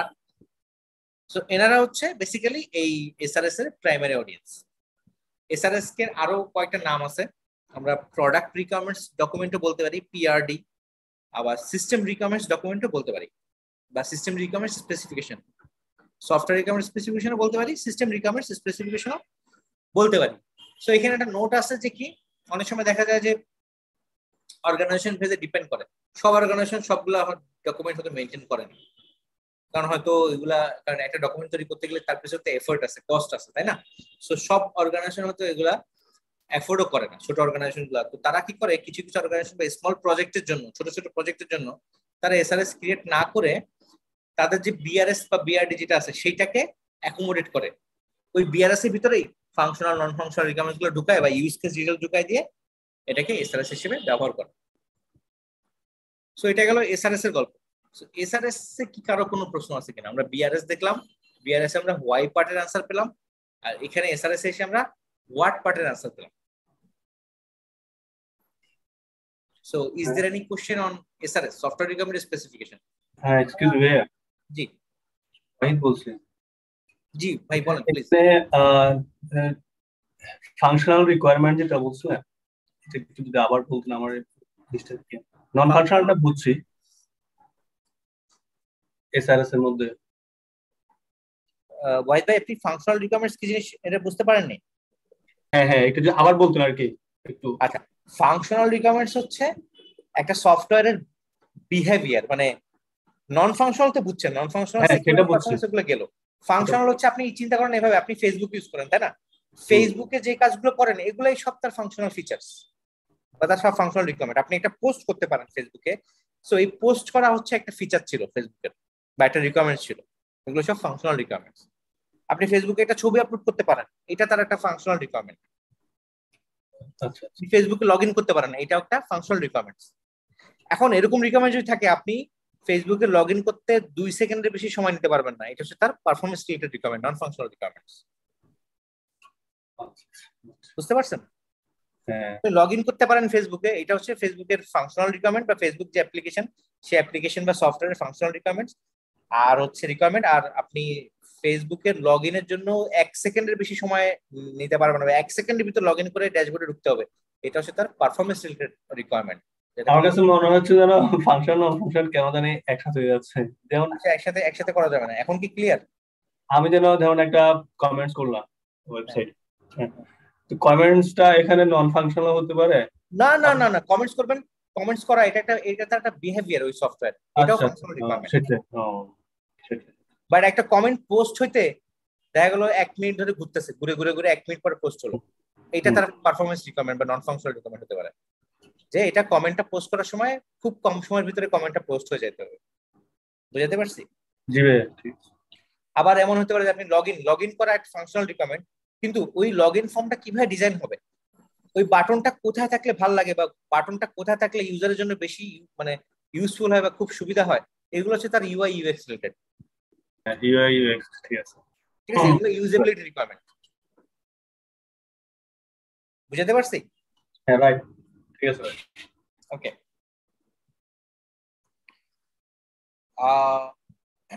সো নেক্সট হচ্ছে আমাদের লাস্ট যে কোশ্চেন, আমাদের হাউ। আমি এতক্ষণ ওয়াই পার্টের আনসার পেলাম, ওয়াই পার্টের থেকে আমি হোয়াট কি কি আমি ডেভেলপ করব সেটারও আনসার পেলাম। নেক্সট আমি চলে আসবো এখন হচ্ছে কিভাবে আমি ডেভেলপ করবো, how I have to develop, right? So এইটাই হচ্ছে এফআরএস। এখন এতক্ষণ বিআরএস টা খুব হাই লেভেলের ছিল, বিআরএস কে ভেঙে ফেলে আমি এসআরএস এ নিয়ে চলে আসছি, এটা একটু আরো লো লেভেলের, একটু একটু একটু কম হাই লেভেল বা একটু লোয়ার লেভেলে। আর এফআরএস হচ্ছে সবচেয়ে লোয়েস্ট লেভেলের ডকুমেন্ট, মানে এখানে সবচেয়ে বেশি ডিটেলস থাকে, একটা ফিচারকে টোটালি একদম ভেঙে ফেলে তার ডিটেলস নিয়ে আসা, এটা হচ্ছে ফাংশনাল রিকোয়ারমেন্ট স্পেসিফিকেশন থাকে। So functional requirement specification document is the most detail and granular document, সবচেয়ে ডিটেল এবং গ্রানুলার, খুব লো লেভেলের এখানে ডিটেলস থাকে আর কি। হ্যাঁ, এবং ইট finally describes how exactly the system is expected to function, কিভাবে অ্যাকচুয়ালি এই সিস্টেমটা ফাংশন করবে সেটা হচ্ছে এখানে উল্লেখ থাকে, in order to satisfy all the requirements listed in the BRD and SRS. So আমি এর আগে BRD বা SRS এর যে রিকোয়ারমেন্টস গুলা ডিফাইন করছি, সেই রিকোয়ারমেন্টস গুলোকে ফুলফিল করার জন্য আমি কিভাবে এই সফটওয়্যারটা ডেভেলপ করব, সেটাই হচ্ছে এই এফআরএস এ চলে আসবে। সো এফআরএস এর যদি ফর্মাল ডেফিনেশন দেওয়া হয়, ডেফিনেশনটা এরকম যে a functional requirement specification document is a granular and low level document that elaborates all the details around the functional requirements on a project. So একটা functional requirements এর সকল details এখানে চলে আসবে। আমি আগেরটাই যদি এক্সাম্পল হিসেবে চিন্তা করি, এসআরএস এ কি আসছিল, আমার বিআরএস এর হাই লেভেল গুলোকে আমি মডিউল সাব মডিউলে ভাগ করে ফেলছিলাম, তাই না? আমার প্রথম মডিউল ছিল লগইন মডিউল, আমি লগইন মডিউলটা এখানে এক্সাম্পল হিসেবে নিয়ে এসেছি। হ্যাঁ, লগইন মডিউলের কথা যদি চিন্তা করি, তাহলে আমি এখন এফআরএস এ যেভাবে বলবো যে এই লগইন মডিউলে আসলে কি কি ফিল্ড থাকবে, কি কি ফিল্ড থাকবে, ওই ফিল্ডে কি কি ডেটা দেওয়া যাবে, ঠিক আছে, কোন ডেটার জন্য কতটুকু ডেটা টাইপ, কি ডেটা টাইপ আমি ইউজ করবো, কতটুকু আমি ওইটার লেংথ কতটুকু হবে, এই যাবতীয় সব ডিটেলস চলে আসবে এফআরএস এর ভিতরে। ওই ফিল্ডের সাথে কোনো ধরনের অন্য কোনো ফিল্ডের কোনো ডিপেন্ডেন্সি আছে কিনা, ফাংশনাল বা নন ফাংশনাল ডিপেন্ডেন্সি আছে কিনা, এইসব যাবতীয় সব ডিটেলস গুলা এফআরএস এ চলে আসবে। সো লগইন মডিউল যেটা ছিল সেটা এখন এফআরএস এ কিরকম দেখাবে, যে ইন্টার ইউজার নেম একটা ফিল্ড থাকবে, ওই লগইন ফর্ম থাকবে একটা, ওই ফর্মের ভিতরে একটা ইন্টার ইউজার নেম ফিল্ড থাকবে, যেটা কিনা একটা text box that will allow the user to enter the user name, এবং ইউজার নেমটা কি হবে, ওই ইউজারের একটা রেজিস্টার্ড ইমেল অ্যাড্রেস হবে ইউজার নেম হিসেবে, ঠিক আছে। একটা পাসওয়ার্ড ফিল্ড থাকবে, যে পাসওয়ার্ডে ইউজার পাসওয়ার্ড দিতে পারবে, এবং সেই ইউজার পাসওয়ার্ডটা যখন সে টাইপ করবে তখন সেখানে স্টার হিসেবে দেখাবে, এটাও একটা রিকোয়ারমেন্ট। সাবমিট বাটন থাকবে, একটা সাবমিট বাটন ক্লিক করার সাথে সাথে ইউজার লগ ইন করতে পারবে আর কি সিস্টেমে। So this button when click will validate whether the entered credentials are valid.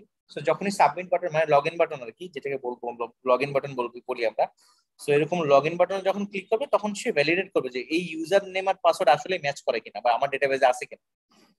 So যদি ইউজার নেম পাসওয়ার্ড যদি কারেক্ট হয় তাহলে তো তাকে ঢুকতে দিল, তাকে ড্যাশবোর্ডে নিয়ে গেল। যদি ইনকারেক্ট হয় তাহলে সিস্টেম কি ডিসপ্লে করবে? ইনকারেক্ট ইউজার নেম আর পাসওয়ার্ড। সো এটা হচ্ছে আমার ফাংশনাল রিকোয়ারমেন্ট। ঠিক আছে, এরকম লগ ইন মডিউলের জন্য আমি এখানে এক্সাম্পল হিসেবে দেখালাম। আরো বাকি যে মডিউলগুলো ছিল, অ্যাডমিনিস্ট্রেটর মডিউল ছিল, রিপোর্টিং মডিউল ছিল, এমপ্লয়ি মডিউল ছিল, ওগুলোর জন্য প্রত্যেকটা রিকোয়ারমেন্টসকে এভাবে গ্রানুলার বা ডিটেইল ওয়েতে আপনাকে নিয়ে আসতে হবে এফআরএস এর ভিতরে। So FRS document is very descriptive, খুবই descriptive, and elaborates all the functional requirements including business compliance security requirements in an unambiguous manner by specifying all the fields and user interaction. প্রত্যেকটা ফিল্ডের বর্ণনা এবং user ইন্টারঅ্যাকশনের বর্ণনা থাকবে এই ক্ষেত্রে। ঠিক আছে, সো এফআরএস এ তো এই গেল যে ডিটেইলস থাকবে, ফাংশনাল রিকোয়ারমেন্টস গুলো ডিটেইলস থাকবে। এই ফাংশনাল রিকোয়ারমেন্টস এর ডিটেইলস এর সাথে সাথে আরো একটু ভালোভাবে এইটাকে বোঝার জন্য কি কি থাকতে পারে, প্রসেস ফ্লো ডায়াগ্রাম থাকতে পারে, যে আমার যে সফটওয়্যারের যে টোটাল প্রসেস গুলো আছে সেই প্রসেস ফ্লো ডায়াগ্রাম গুলো কিরকম, কিভাবে একটা ফ্লো থেকে আরেকটা ফ্লোতে যাচ্ছে। ইউএমএল ডায়াগ্রাম থাকতে পারে, ইউনিফাইড মডেলিং ল্যাঙ্গুয়েজ এর আগেও বলছিলাম, সেই মডেল ইউএমএল ডায়াগ্রাম থাকতে পারে। আর ওয়্যারফ্রেম থাকতে পারে। ওয়্যারফ্রেম মানে হচ্ছে একটা ওই যে ফর্ম যেগুলো থাকবে বা পেজ যেগুলো থাকবে অ্যাপ্লিকেশন, সেই পেজ গুলোর ডিজাইন, একটা একদম ইনিশিয়াল লেভেল ডিজাইন হচ্ছে ওয়্যারফ্রেম। আপনারা ওয়্যারফ্রেম নিশ্চয়ই দেখছেন। আমরা যখন কোনো কিছু ডিজাইন করি, ফটোশপ এখন তো ফিগমা এসছে, ফিগমাতেও ডিজাইন করে, খুব ফিগমা এখন সবচেয়ে বেশি পপুলার। বাট ফিগমারও আগে যেটা করা হয়, একটা ওয়ার ফ্রেমিং করে নেওয়া হয়। ওয়ার ফ্রেমিং মানে হচ্ছে এটা একটা স্কেলিটন, একটা যে ডিজাইন করবে আপনি, ডিজাইনের একটা স্কেলিটন তৈরি করা, লাইক এরকম। দেখেন এখানে এই বক্স গুলো দ্বারা বোঝাচ্ছে এখানে একটা এরকম ব্লক থাকবে যেখানে ছবি বা হ্যাঁ দেখা যাচ্ছে না, কি দেখা যায় না? ওকে, আমি স্ক্রিনশট, আচ্ছা স্ক্রিনশটটা অফ হয়ে গেছিল সাম।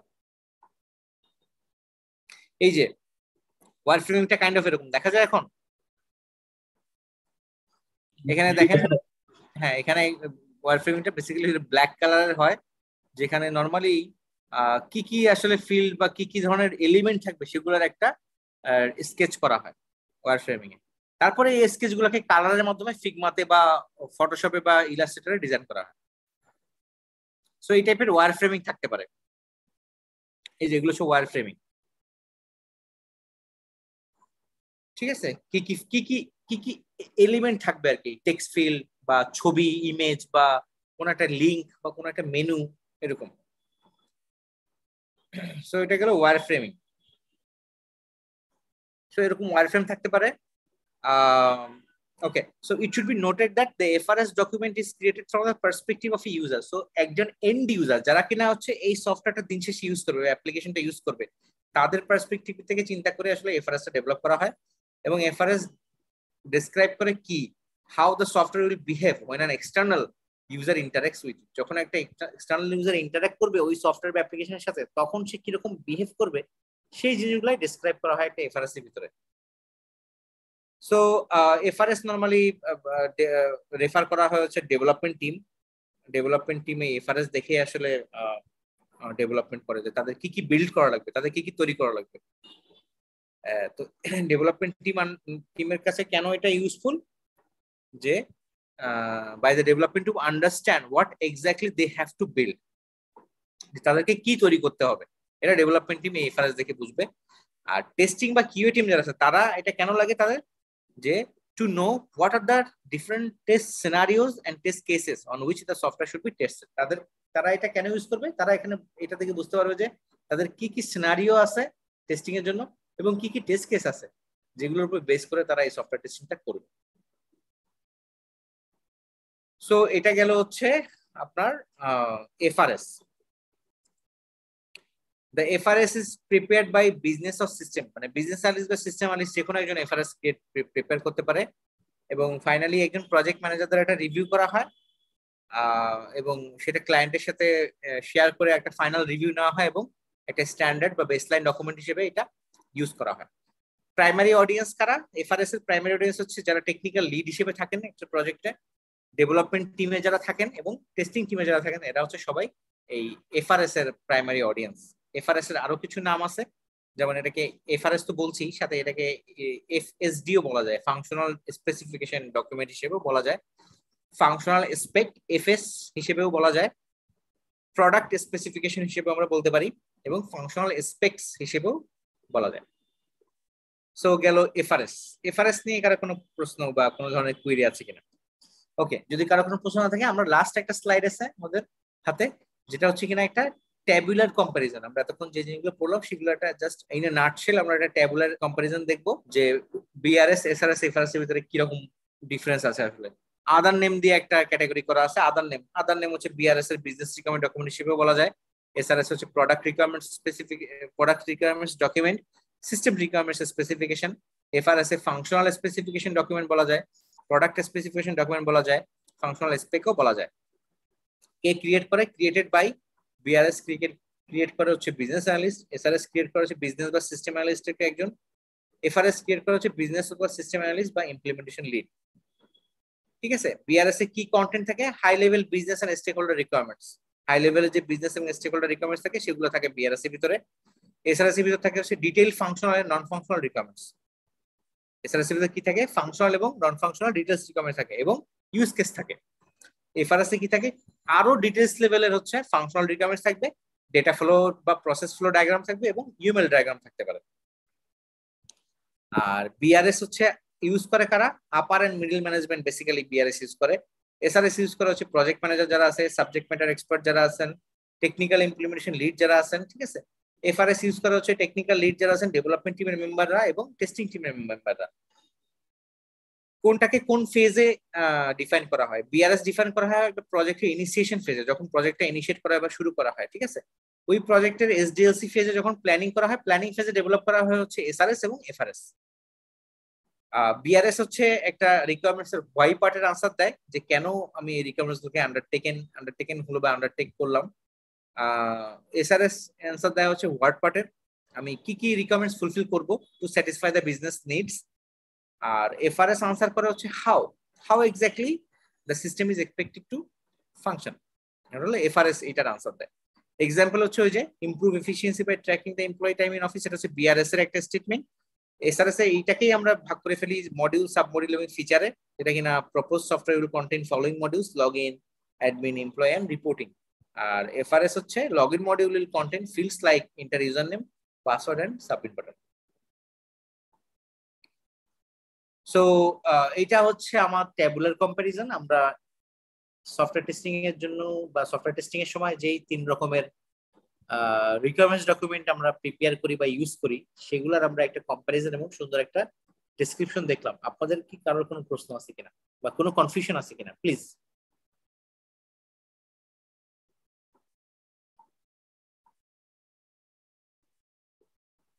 এবং আপনারা যারা এই টেস্টিং ফিল্ড বা কিউএ ফিল্ডে আপনাদের ক্যারিয়ার করতে ইচ্ছুক বা যারা কিনা এখন অলরেডি কাজ করছেন, যদি এমন কেউ থেকে থাকেন তাহলে অবশ্যই আপনারা জানেন যে এই ডকুমেন্টগুলো কিন্তু আপনাদের প্রয়োজন হবে। আপনারা যখন টেস্টিং নিয়ে কাজ করবেন তখন এই ডকুমেন্টগুলো আপনাদের হরহামেশাই দেখা লাগবে বা এই ডকুমেন্টগুলো নিয়ে কাজও করা লাগবে।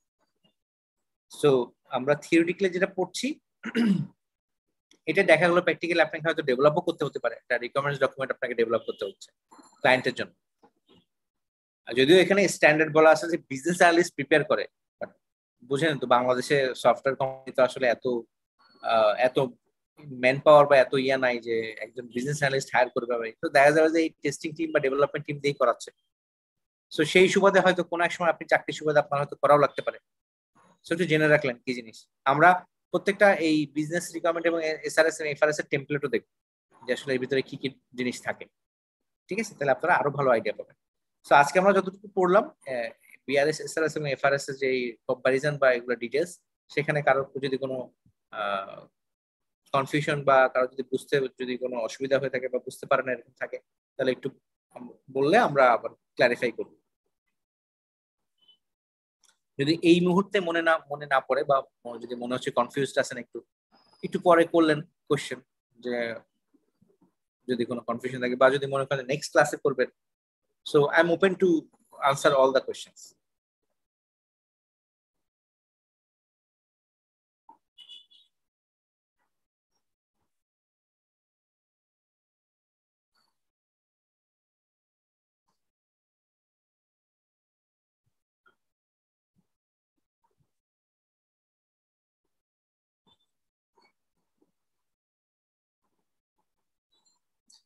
তাহলে আমি ধরে নিচ্ছি আপনাদের কারো কোনো প্রশ্ন নাই।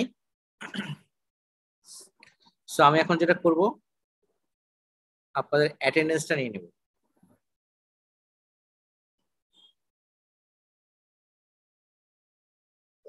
এই স্লাইডটা আপনাদের ফেসবুক গ্রুপে আপনারা দেখলে পাবেন, এই স্লাইডটা দেওয়া আছে।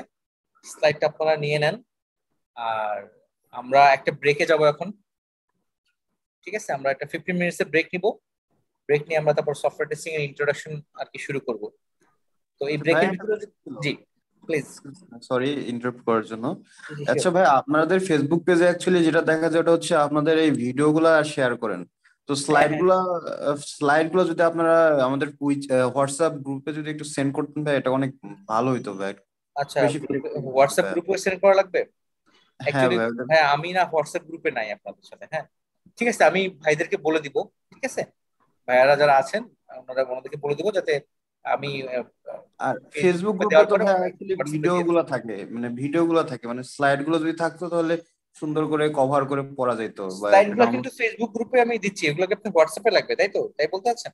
হ্যাঁ হ্যাঁ হ্যাঁ। আচ্ছা, আমি ভাইয়াকে বলে দিব যাতে স্লাইড গুলো আপনাদের হোয়াটসঅ্যাপ গ্রুপেও শেয়ার করে দেওয়া হয়, ঠিক আছে? ওকে ভাইয়া, থ্যাংক ইউ সো মাচ। ইয়া,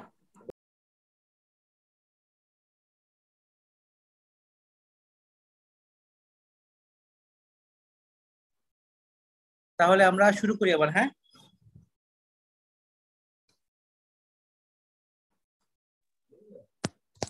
জি করেন না। ওকে, সো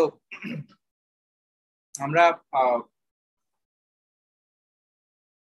তিন ধরনের রিকোয়ারমেন্টস ডকুমেন্ট নিয়ে আলোচনা করলাম। তিন ধরনের রিকোয়ারমেন্টস ডকুমেন্টের ভিতরে কোনটা কি ধরনের কাজ করে বা কোনটার ভিতরে কি ধরনের কন্টেন্ট থাকে সেটা দেখলাম। আমরা একটু ডিফারেন্সিয়েট করলাম।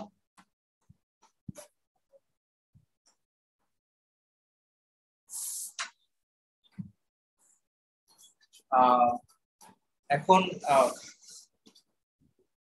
আপনারা এরপরে একটু দেখবেন, আবার যদি কারো কোনো প্রশ্ন থাকে আমি ক্লিয়ার করব। আর যদি এখন কারো কোনো প্রশ্ন থাকে এই ব্যাপারে সেটাও করতে পারেন। So, আমরা একটু চলে যাব সফটওয়্যার টেস্টিং এ। সফটওয়্যার টেস্টিং এর একদম ইন্ট্রোডাক্টরি লেভেলে। তো সফটওয়্যার টেস্টিং এর সফটওয়্যার টেস্টিং এ ইন্ট্রোডিউস যদি করতে যাই, সেটার জন্য আমি একটু স্লাইডটা ডিফারেন্ট ভাবে সাজাইছি। হ্যাঁ, আমার এই যে সফটওয়্যার টেস্টিং এর স্লাইডে ইন্ট্রোডাকশন যেটা, সেটা একটু ডিফারেন্ট ভাবে সাজানো। তো প্রথমে আমি নিয়ে এসেছি হচ্ছে কয়েকটা সফটওয়্যারের সম্বন্ধে মিথ। মিথ মানে তো আমরা সবাই জানি, তাই না? মিথ কি জিনিস?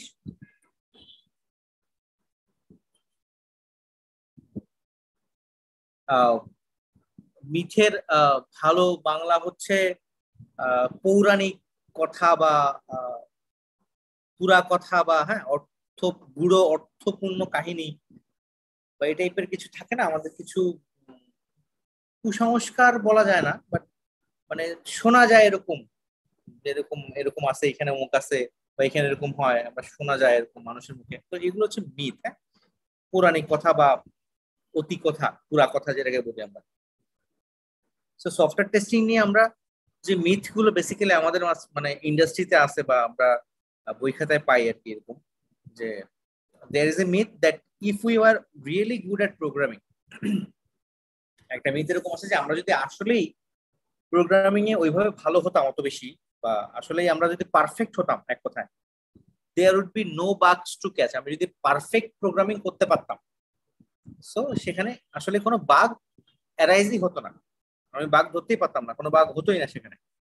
So if only we could really concentrate, if only everyone use structure programming, top down design, মানে আমরা যদি ওইভাবেই কনসেন্ট্রেট করতে পারতাম, আমরা যদি সবসময় স্ট্রাকচার প্রোগ্রামিং ইউজ করতে পারতাম, টপ ডাউন ডিজাইন ইউজ করতে পারতাম, then there would be no bugs. মানে মোট কথা হচ্ছে আমি যদি পারফেক্টলি প্রোগ্রামিং করতে পারতাম, কোড লিখতে পারতাম, আমি ওই সকল প্রোগ্রামিং এর যাবতীয় যদি স্ট্যান্ডার্ড আছে সব যদি মেনটেন করতে পারতাম, তাহলে সেখানে কোনো বাগই অ্যারাইজ হতো না। মিথটা এরকম। সো দেয়ার আর বাগস, আমরা জানি বাগ, আপনি যে কোনো সফটওয়্যার, দুনিয়াতে কোনো সফটওয়্যারই বাগ ফ্রি না, ঠিক আছে?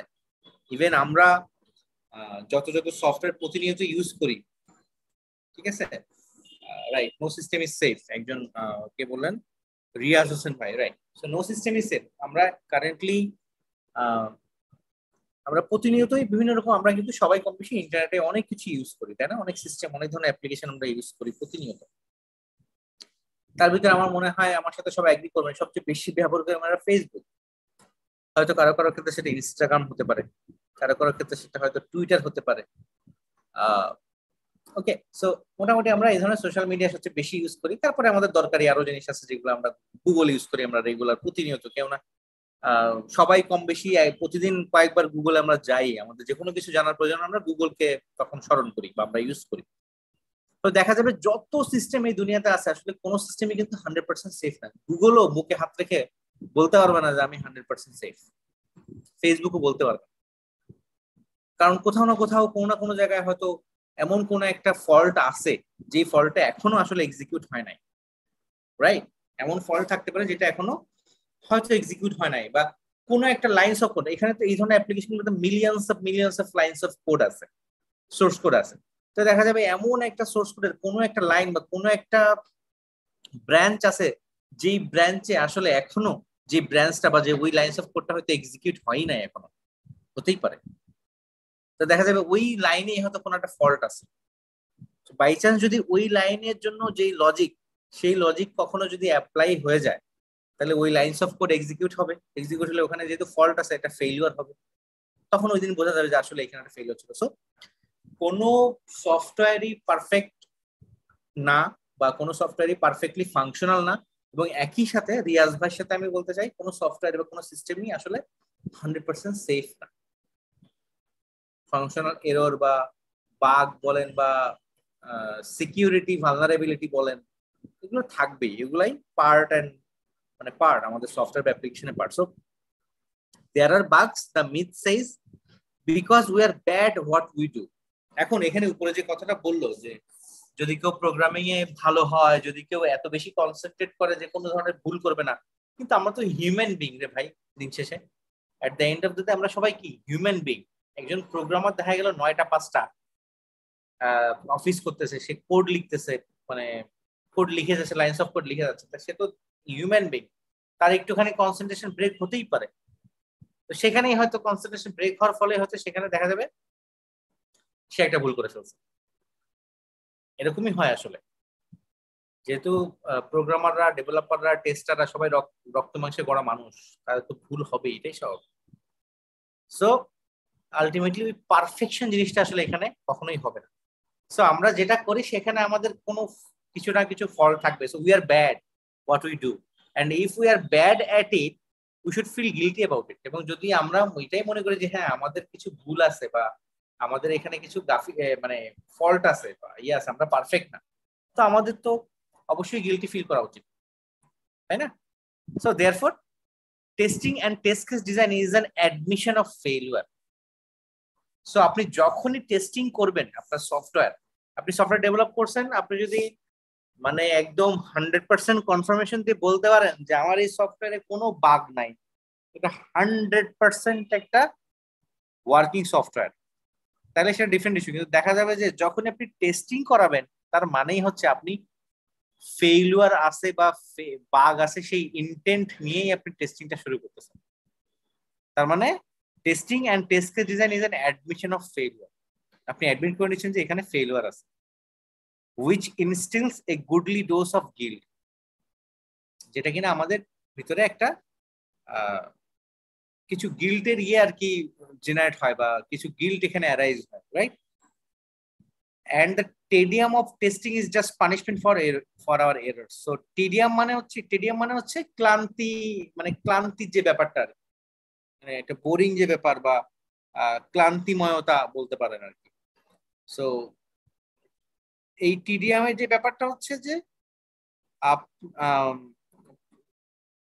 মানে এই টেস্টিং করার যে একঘেয়েমিতা বা টেস্টিং করার যে ব্যাপারটা, এটা হচ্ছে আমাদের ভুলের কারণে আমাদের punishment. So should testing instil guilt? আসলে কি টেস্টিং করে তাহলে কি গিল্ট আমার এখানে জেনারেট করা দরকার আছে, বা গিল্টের প্রশ্নটা কি এখানে আসার দরকার আছে কিনা? আর এটা কোশ্চেন হচ্ছে ইজ টেস্টিং রিয়েলি ডিস্ট্রাকটিভ, বা টেস্টিং করার ফলে আমার জিনিসটা কি কোনো একটা ডিস্ট্রাকশনের দিকে আমি আগাচ্ছি কিনা, বা এটা কি ডিস্ট্রাকটিভ কিনা? সো এই সব কিছুর আনসার আমরা এর নেক্সট স্লাইডে পাবো। The answer to this questions no. Testing এর মাধ্যমে আমার গিল্টের, কারণ হিউম্যান বিং আমরা স্বাভাবিকভাবেই ভুল করবো, তাই না?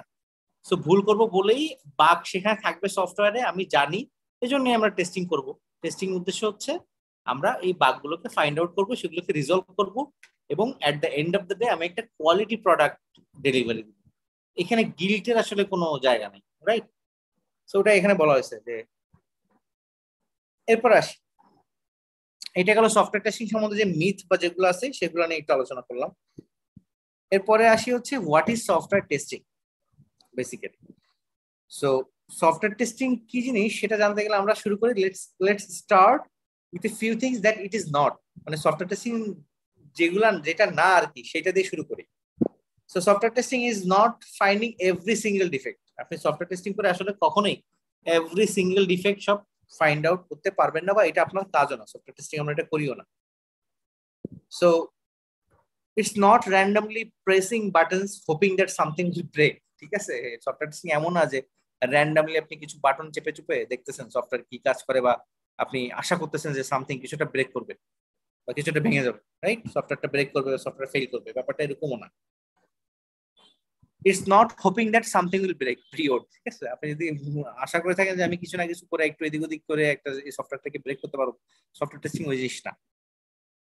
So it's not something you do after all programming is completed. Software testing আপনি সব প্রোগ্রামিং কমপ্লিট হওয়ার পরে করবেন এটাও না, কারণ সফটওয়্যার টেস্টিং একদম ডেভেলপমেন্টের শুরু থেকেই একদম শেষ পর্যন্ত এটা একই সাথে চলে ডেভেলপমেন্টের সাথে। মানে সফটওয়্যার টেস্টিং হচ্ছে ডেভেলপমেন্টের সাথে একটা কনকারেন্ট অ্যাক্টিভিটি, এমন না যে আপনি প্রোগ্রামিং শেষ হয়ে যাবে তারপরে শুরু করবেন, ব্যাপারটা এরকম না। It's really not something you postpone until user starts complaining. এবং আপনি যদি মনে করেন যে আপনি সফটওয়্যার ডেভেলপ করছেন কোনো টেস্টিং ছাড়াই আপনি ইউজারের কাছে দিয়ে দিবেন, এবং ইউজার যতক্ষণ পর্যন্ত কমপ্লেইন না করবে ততক্ষণ পর্যন্ত আপনি এটাগুলো রিজলভ করবেন না, সফটওয়্যার টেস্টিং এটাও না। ঠিক আছে, ওকে। সো তাহলে সফটওয়্যার টেস্টিং কি?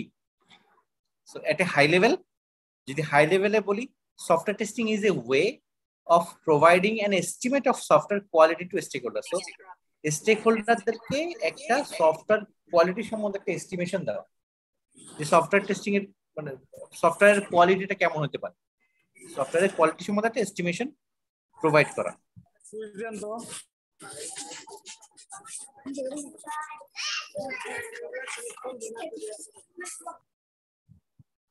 Okay, so at a high level, software testing is a way of providing an estimate of software quality to stakeholders. While stakeholders may not directly care about the quality of software, they are interested in managing risk. So, stakeholders are basically managing risk. Risk manage করাও কিন্তু সফটওয়্যারের quality assure করা। দিন শেষে, আচ্ছা, আমরা কয়েকটা term আমাদের এখানে এসে রিস্ক টার্মটা যেহেতু চলে আসছে, আমি একটু আপনাদেরকে জিজ্ঞেস করি, আপনাদের ভিতরে কেউ একটু বলবেন কাইন্ডলি, হোয়াট ইজ রিস্ক? রিস্ককে কিভাবে ডিফাইন করবেন? সফটওয়্যার ডেভেলপমেন্ট বা সফটওয়্যার ইন্ডাস্ট্রি বা মানে সফটওয়্যারের এই পার্সপেক্টিভ থেকে রিস্ক কি জিনিস? What is risk? রিস্ক হচ্ছে আপনার যে সফটওয়্যারটা হ্যাকেবল হওয়ার জন্য যে ইয়েগুলো থাকে, ক্রাইটেরিয়া গুলো থাকে, এর ভিতরে যদি সরাসরি কোনো সিস্টেমে অ্যাক্সেস নেওয়া যায়, যে সরাসরি ভাবে কোনো হ্যাকার এই সিস্টেমটাতে অ্যাক্সেস নিতে পারে, তো সেইটা হাই রিস্কের ভিতরে পড়ে। মিডিয়াম রিস্ক হিসেবে আমরা যেটাকে আইডেন্টিফাই করি, যেটা সরাসরি ভাবে হ্যাকারকে সিস্টেমে অ্যাক্সেস করতে বা ডেটা এক্সপোজ করতে সহায়তা করে না, মানে সরাসরি করতে পারে না, কিন্তু সে সহায়তা করে অন্য একটা অ্যাটাক চালানোর জন্য, সে হাইলি ভাবে সহায়তা করে, এটাকে আমরা মিডিয়াম রিস্ক হিসেবে দেখি। আর যেটা লো রিস্ক, সেটা হচ্ছে বলা যায় যে দুর্বলতা আছে, তবে সেটার রেটিংটা খুবই কম, সেটা দ্বারা সরাসরি আপনার এক্সপ্লয়েট করা পসিবল না, অথবা হ্যাকারকে জাস্ট কিছু তথ্য সংগ্রহ করতে সেটা হেল্প করতে পারে। ওকে ভাই, আপনি হচ্ছে মানে এক্সাম্পল দিয়ে বুঝালেন আর কি, যে মিডিয়াম হাই বা রিস্কের ডেফিনেশন হয় নাই আসলে। সো আমি একটু ডিফাইন করি। হ্যাঁ, আর কেউ কি বলতে চাচ্ছেন ডিফাইন করা? ভাই আপনি ঠিক আছে, রিয়াজ ভাই আপনি ভুল না, আপনার ঠিক আছে, আপনি যেভাবে আপনার পেনিট্রেশন টেস্টিং বা আপনার সিকিউরিটিতে আপনি যেভাবে আর কি রিস্ক গুলোকে করেন, ঠিক আছে, বাট আমি চাচ্ছিলাম যে আসলে রিস্ক কি জিনিস বা রিস্ক যদি ডিফাইন করতে চাই, what is risk. So risk হচ্ছে ভাই পটেনশিয়াল ফেলিওর। এক কথায় রিস্ক কিন্তু বর্তমান কিছু না, প্রেজেন্ট কিছু না, রিস্ক হচ্ছে একটা প্রবাবিলিটি অফ ফেলিওর। আপনার কোনো একটা সফটওয়্যার ভবিষ্যতে কোনো একটা ফিচার ফেল করতে পারে, এটাই হচ্ছে তার রিস্ক। ঠিক আছে, বুঝতে পারছি? আপনার একটা সফটওয়্যার বা আপনার একটা ফিচার আছে সফটওয়্যারের, সে ফেল করতে পারে, এটাই হচ্ছে তার risk. That means potential failure বা প্রবাবিলিটি অফ ফেলিওর। ঠিক আছে, সো রিস্ক স্টেক হোল্ডাররা যেটা করে এই রিস্ক গুলাকে ম্যানেজ করে। আমি যদি রিস্ক ম্যানেজ করে রিস্ক গুলাকে মিটিগেট করতে পারি, সেক্ষেত্রে আমি হয়তো সফটওয়্যার কোয়ালিটি পাবো। বা এই টাইপের শুধু রিস্ক গুলাকে ইয়ে করে যে এই ধরনের টেস্টিং আছে, এক ধরনের যেটাকে বলা হয় রিস্ক বেসড টেস্টিং, যেখানে শুধু একটা সফটওয়্যারের বিভিন্ন দিক বের করা হয় যে কোন কোন রিস্কি এরিয়া আছে। যেমন আমি একটু বলি, একটা সফটওয়্যার ডেভেলপ করার সময় আপনি হয়তো এটিএম মেশিনের সফটওয়্যার ডেভেলপ করছেন। এটিএম মেশিনে কি হয়, আপনি এটিএম মেশিনে যান, সেখানে গিয়ে আপনি আপনার কার্ডটা ইনসার্ট করেন, আপনি একটা পাসওয়ার্ড দেন বা পিনকোড দেন, তারপরে আপনি পিনকোড তারপরে হয় অনেকে অনেক রকম ট্রানজাকশন করে, কেউ হয়তো টাকা উইথড্র করতেছে, কেউ হয়তো ব্যালেন্স চেক করতেছে, সরি, কেউ হয়তো ব্যালেন্স চেক করতেছে, এরকম বিভিন্ন রকম ট্রানজাকশন হয়ে থাকে। এখন যদি এরকম হয় যে আপনার এটিএম মেশিনে আপনি একটা অ্যামাউন্ট টাকা দিলেন, আপনার ট্রানজাকশন হলো, আপনার অ্যাকাউন্ট থেকে টাকা কেটে নিল, কিন্তু টাকা বের হলো না মেশিন থেকে। সো এই যে টাকা বের নাও হইতে পারে, এই যে সফটওয়্যারের যেই এখানে যে সফটওয়্যারের কমান্ড পাঠানো ওই সিস্টেম ওই মেশিনকে, যে আমার এত টাকা ট্রানজাকশন হয়ে গেছে, তুমি এখন টাকাই করতে পারো। এখানে হয়তো কোনো একটা বাগ আছে ওই সফটওয়্যারে, যার কারণে এই টাকাটা হয়তো বের হচ্ছে না, বা সামহাও সাকসেসফুল ট্রানজাকশন হওয়ার পরেও আপনি টাকা পাচ্ছেন না। এইটা হচ্ছে একটা রিস্ক হইতে পারে, যে আপনার প্রোডাক্ট মানে আপনার প্রোডাক্ট, আপনার সফটওয়্যার, আপনার অ্যাপ্লিকেশন যেটাই হোক না কেন, সেটা যেই যেই জায়গায় ফেল করতে পারে, ফেল কিন্তু করে না এখনো, করতে পারে, এটা প্রবাবিলিটি, মানে ইন ফিউচার হইতে পারে, সেগুলোকে সব বলা হয় হচ্ছে রিস্ক। সো রিস্ক হচ্ছে একটা পটেনশিয়াল ফেলিওর। ওকে, সো রিস্ক গেলাম আমরা। এরপরে আমরা সফটওয়্যার টেস্টিং এর একটা মোর অ্যাপ্রোপ্রিয়েট ডেফিনিশন যদি দেখি, মোর অ্যাপ্রোপ্রিয়েট, সেটা হচ্ছে testing is the process of executing a program with the intent of finding errors. Executing a program মানে হচ্ছে আমি তো যখন কোনো একটা সফটওয়্যার রান করি, তো সেটা তো এক্সিকিউট হয়, তাই না? সেই সোর্স কোড, সফটওয়্যার বা অ্যাপ্লিকেশনের যে সোর্স কোড আছে, সেই সোর্স কোড গুলো কি হয়, এক্সিকিউট করা হয়, তাই না? ওটাই বলছে আর কি, যে একটা প্রোগ্রাম বা সোর্স কোড এক্সিকিউট করে আমি intent of finding errors. Software testing করা মানে হচ্ছে আমি আমার ইন্টেনশন হচ্ছে ওইখানে এরর খুঁজে বাইর করা, যেভাবেই হোক। সেটা আমরা কিসের ভিত্তিতে করি? According as per the requirements specification. আমার যে সফটওয়্যারের রিকোয়ারমেন্টস দেওয়া আছে, সেই রিকোয়ারমেন্টস এগেইনস্ট আমরা চেক করে দেখি যে সফটওয়্যারটা ওই রিকোয়ারমেন্ট অনুযায়ী ডেভেলপ করা হয়েছে কিনা। Okay, so that is called software testing. ভাইয়া সরি, যেগুলো আমার এই বিআরএস, এসআরএস আর এফআরএস এর মধ্যে দেওয়া আছে ওইগুলাই? জি, ওগুলো হচ্ছে রিকোয়ারমেন্টস, ওগুলাই আপনার জন্য বেস লাইন। আপনি আপনার রিকোয়ারমেন্টস এর বাইরে কোনো কিছু ডেভেলপ করবেন না, রিকোয়ারমেন্টস এর যেগুলো আছে সেগুলো আপনাকে করতে হবে। মানে requirements it's kind of Bible আপনার জন্য, ওখানে যা আছে আপনি সেটাই ডেভেলপ করবেন, বেশিও না কমও না। ঠিক আছে, এখন টেস্টিং করার সময় যদি দেখেন যে রিকোয়ারমেন্টস এ, ফর এক্সাম্পল আমি খুব স্পেসিফিক এক্সাম্পল দিই একটা, আমরা এখন তো রেজিস্ট্রেশন করি বিভিন্ন জায়গায়, তাই না? বিভিন্ন অ্যাপ্লিকেশন বা ওয়েবসাইটে আমরা রেজিস্ট্রেশন করি। আপনারা খেয়াল করছেন কিনা, এখনকার ওয়েবসাইট গুলা, অত্যাধুনিক যে ইয়েগুলো আছে, এখন টেকনোলজি এসছে কি, যে পাসওয়ার্ডের তারা একটা ফরম্যাট ঠিক করে দেয়, যে এই পাসওয়ার্ডটা আলফা নিউমেরিক হইতে হবে। দেখবেন ম্যাক্সিমাম ওয়েব অ্যাপ্লিকেশনেই পাবেন যে পাসওয়ার্ড তুমি যখন রেজিস্ট্রেশন করবা, তোমাকে একটা অ্যাটলিস্ট একটা ক্যাপিটাল লেটার দিতে হবে, অ্যাটলিস্ট একটা স্মল লেটার দিতে হবে, অ্যাটলিস্ট একটা নাম্বার দিতে হবে, এবং অ্যাটলিস্ট একটা স্পেশাল ক্যারেক্টার দিতে হবে। এবং পাসওয়ার্ড হবে মোটের উপরে 8 ক্যারেক্টার থেকে 12 ক্যারেক্টার এরকম, বা 6 ক্যারেক্টার থেকে 12 ক্যারেক্টার, বা 6 ক্যারেক্টার 10, মিনিমাম 6 ম্যাক্সিমাম 10, এরকম দেওয়া থাকে কিছু ক্রাইটেরিয়া। খেয়াল করছেন না সবাই রেজিস্ট্রেশন করার সময়? এইগুলা হচ্ছে পাসওয়ার্ডের একটা ফরম্যাট তারা ঠিক করে দেয়। এখন আপনার রিকোয়ারমেন্টস এ বলা আছে এরকম আলফা নিউমেরিক আপনাকে ইম্পোজ করতে হবে রেজিস্ট্রেশন, যখন আপনি ডেভেলপ করবেন রেজিস্ট্রেশন পেজটা, বা রেজিস্ট্রেশনের জন্য ফাংশনালিটি যখন লিখবেন, সফটওয়্যার ডেভেলপ করবেন, তখন আপনাকে আলফা নিউমেরিকের কথা ইম্পোজ করতে বলা হয়েছে। এখন আপনি ডেভেলপার হিসেবে আপনার হয়তো খেয়াল নাই যে আলফানিউমেরিকে স্পেশাল ক্যারেক্টারটা আমার চেক করতে হবে। আপনি হয়তো কোনো একটা রেগুলার এক্সপ্রেশন দিয়ে আপনার প্রোগ্রামের ভিতরে এটা চেক করতেছেন, আপনি চেক করলেন বাট ওখানে স্পেশাল ক্যারেক্টার কথা আপনি ভুলে গেলেন, দিলেন না, তখন তো স্পেশাল ক্যারেক্টার বাদে রেজিস্ট্রেশন হয়ে যাবে, তাই না? সো এটা একটা বাগ, এবং এটা আপনার ডেভিয়েশন টু দ্য রিকোয়ারমেন্ট। আপনি রিকোয়ারমেন্টস আপনাকে বলছে যে এই আলফানিউমেরিক টু ইম্পোজ করে এবং স্পেশাল ক্যারেক্টার দিতে হবে পাসওয়ার্ডের ভিতরে রেজিস্ট্রেশন করার সময়, বাট আপনি সফটওয়্যার টেস্টিং করে চেক করে দেখলেন যে আপনি স্পেশাল ক্যারেক্টার ছাড়াই পাসওয়ার্ড আপনি ইউজ করতে পারেন, তাহলে এটা তো আপনার রিকোয়ারমেন্টস কে ফুলফিল করা হলো না, হলো? সো এটা একটা বাগ হবে। আমি কি জিনিসটা বুঝাতে পারছি?